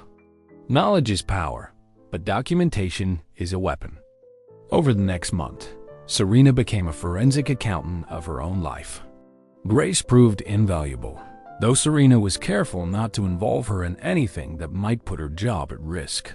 She simply continued to keep track of Harrison's schedule and visitors, information she shared casually during their morning coffee conversations. That Mr. Chun was here again yesterday, she'd mention, or Mrs. Blake, that private investigator, left his card on the hall table. Serena photographed everything. Every document left carelessly on Harrison's desk. Every visitor who came to the house. Every phone conversation she could partially overhear through the thin walls of the old mansion. The picture that emerged was methodical and chilling. Harrison had indeed been building a case for her mental incompetence, but he was smarter than she'd initially given him credit for. Rather than fabricating evidence, he was creating situations where her normal reactions would appear unstable to outside observers. The canceled decorator was part of it, documented as impulsive spending and erratic decision-making following trauma. A desire to write a book became obsessive behavior and inability to focus on appropriate priorities. Her professional commitments were characterized as neglect of domestic responsibilities and failure to support spouse's career. Even her friendship with Grace was being weaponized. Harrison's notes, which she photographed while he was in the shower, described their relationship as inappropriate emotional dependence on household staff, suggesting inability to form normal social connections. But Harrison made two crucial mistakes. First, he underestimated her intelligence. And second, he fell into the classic trap of narcissistic planning. He became sloppy because he couldn't imagine anyone being smart enough to outsmart him.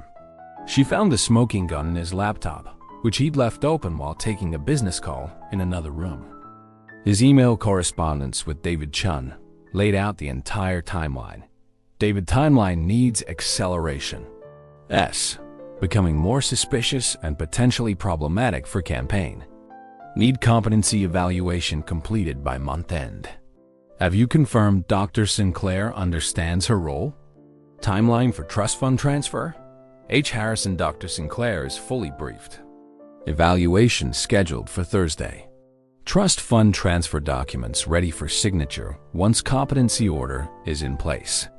Suggest creating additional documentation of erratic behavior before evaluation. Perhaps a public incident? DC, a public incident. They were planning to provoke her into some kind of emotional response that could be witnessed and documented. She forwarded the email chain to a secure personal account and deleted the evidence that she'd accessed his laptop. Then she began planning her counterattack. Step 1 was securing her own evidence. She hired a different private investigator, Maria Santos, who specialized in matrimonial investigations.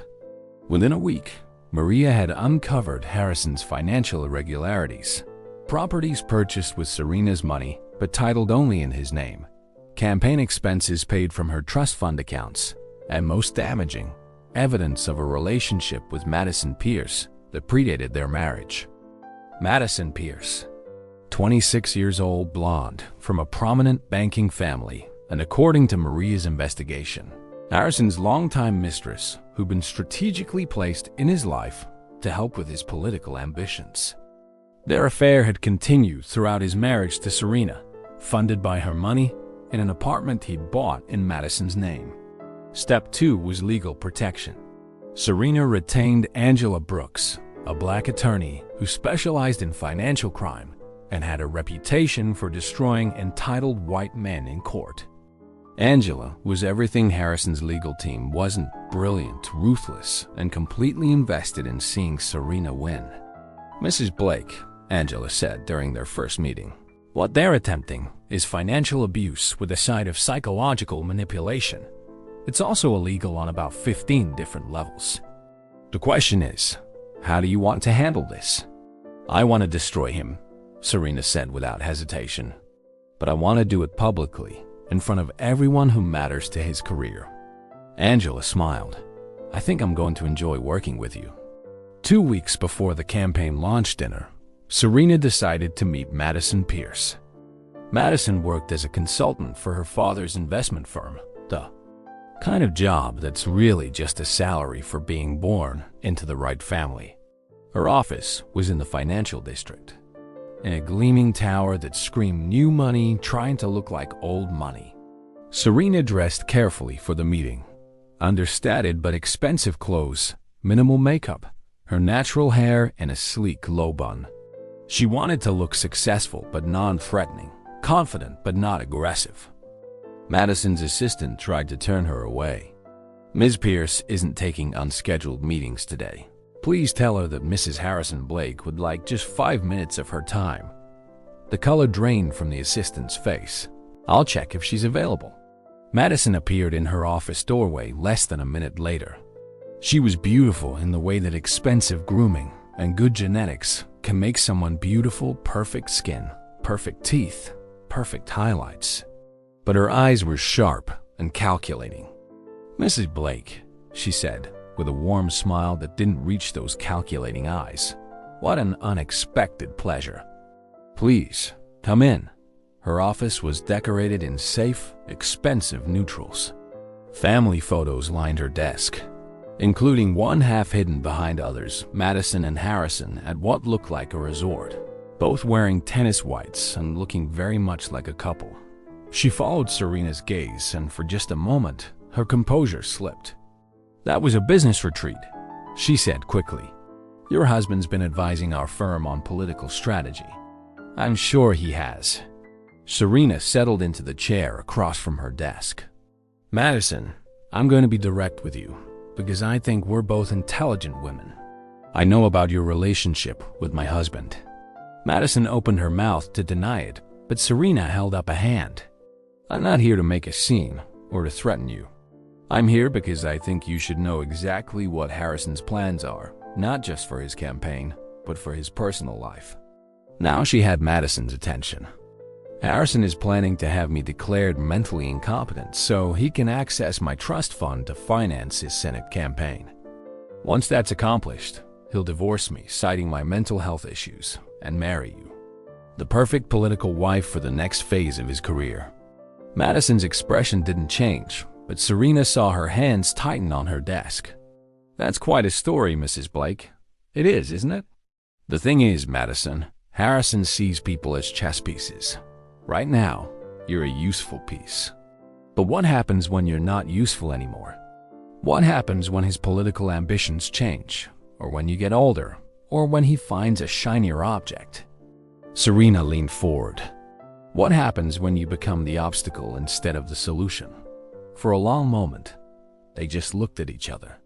Two women who'd been played by the same man, though in very different ways. Even if what you're saying is true, Madison said finally, what exactly do you want from me? Nothing, Serena said, standing up. I just thought you deserved to know the kind of man you're planning to build a life with. A man who marries women for their money and discards them when he's done. A man who's been telling his friends that you're just a strategic relationship until he can upgrade to someone with more political value. That last part was a calculated risk, but it was a believable lie based on everything else Serena knew about Harrison's character. Madison's face went white. He said that. Harrison says a lot of things when he thinks no one important is listening. Serena left her business card, not the one with Harrison's name on it, but her own professional card from the MF. If you ever want to compare notes about Harrison Blake's promises versus Harrison Blake's actions, give me a call. The night of Harrison's campaign launch dinner, Serena was a work of art. She'd chosen a deep burgundy silk gown by Zac Posen, elegant, sophisticated, and the kind of dress that photographs beautifully. Her hair was styled in soft waves, her makeup flawless but understated. She looked like exactly what Harrison wanted her to look like, the perfect political wife. Grace helped her with the final touches, and as she fastened Serena's grandmother's pearl necklace, she whispered, "You look like a queen going into battle, Mrs. Blake." "That's exactly what I am, Grace." The dinner was being held at the Four Seasons in the same ballroom where Harrison had hosted their wedding reception 3 years earlier. 200 guests filled the ballroom: senators, congressmen, old money families, new money tech entrepreneurs, and the media representatives who would carry Harrison's political message to the masses. As they made their entrance, Serena played her part perfectly, smiling at the right people, making small talk about charity work and cultural events, deflecting political questions to Harrison with just the right amount of wifely deference. But she was also cataloging who was there, who was taking photos, who would serve as witnesses to what was about to unfold. Vincent Harper arrived fashionably late, looking uncomfortable more so than she'd ever seen him. When their eyes met across the room, he quickly looked away. Madison Pierce was notably absent, though her parents were there, chatting with Eleanor Blake near the bar. Dr. Rebecca Sinclair, the psychiatrist Harrison had tried to force on Serena, was seated at a table near the stage. Interesting. Why would a psychiatrist be invited to a campaign launch unless she was planning to serve some kind of professional function? The pieces were falling into place exactly as Serena had suspected they would. Dinner was served, speeches were made, and Harrison basked in the attention and support of Boston's elite.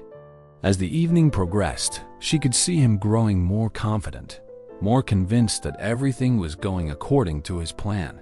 Finally, it was time for the main event. Harrison stood to make his formal announcement, tapping his crystal glass to draw the room's attention.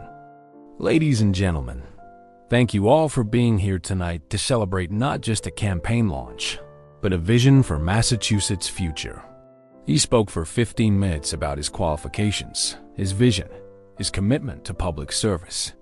The crowd was receptive, applauding at all the right moments. This was Harrison at his most charismatic, most compelling. And then he shifted gears. As many of you know, public service requires sacrifice, not just from the candidate, but from their entire family. It requires difficult decisions and sometimes painful transitions. Serena felt her pulse quicken. This was it, the public incident his email had referenced. "My wife Serena has been struggling with some personal challenges recently, and while I've tried to support her privately, I think the time has come to address these issues more directly." A murmur went through the crowd.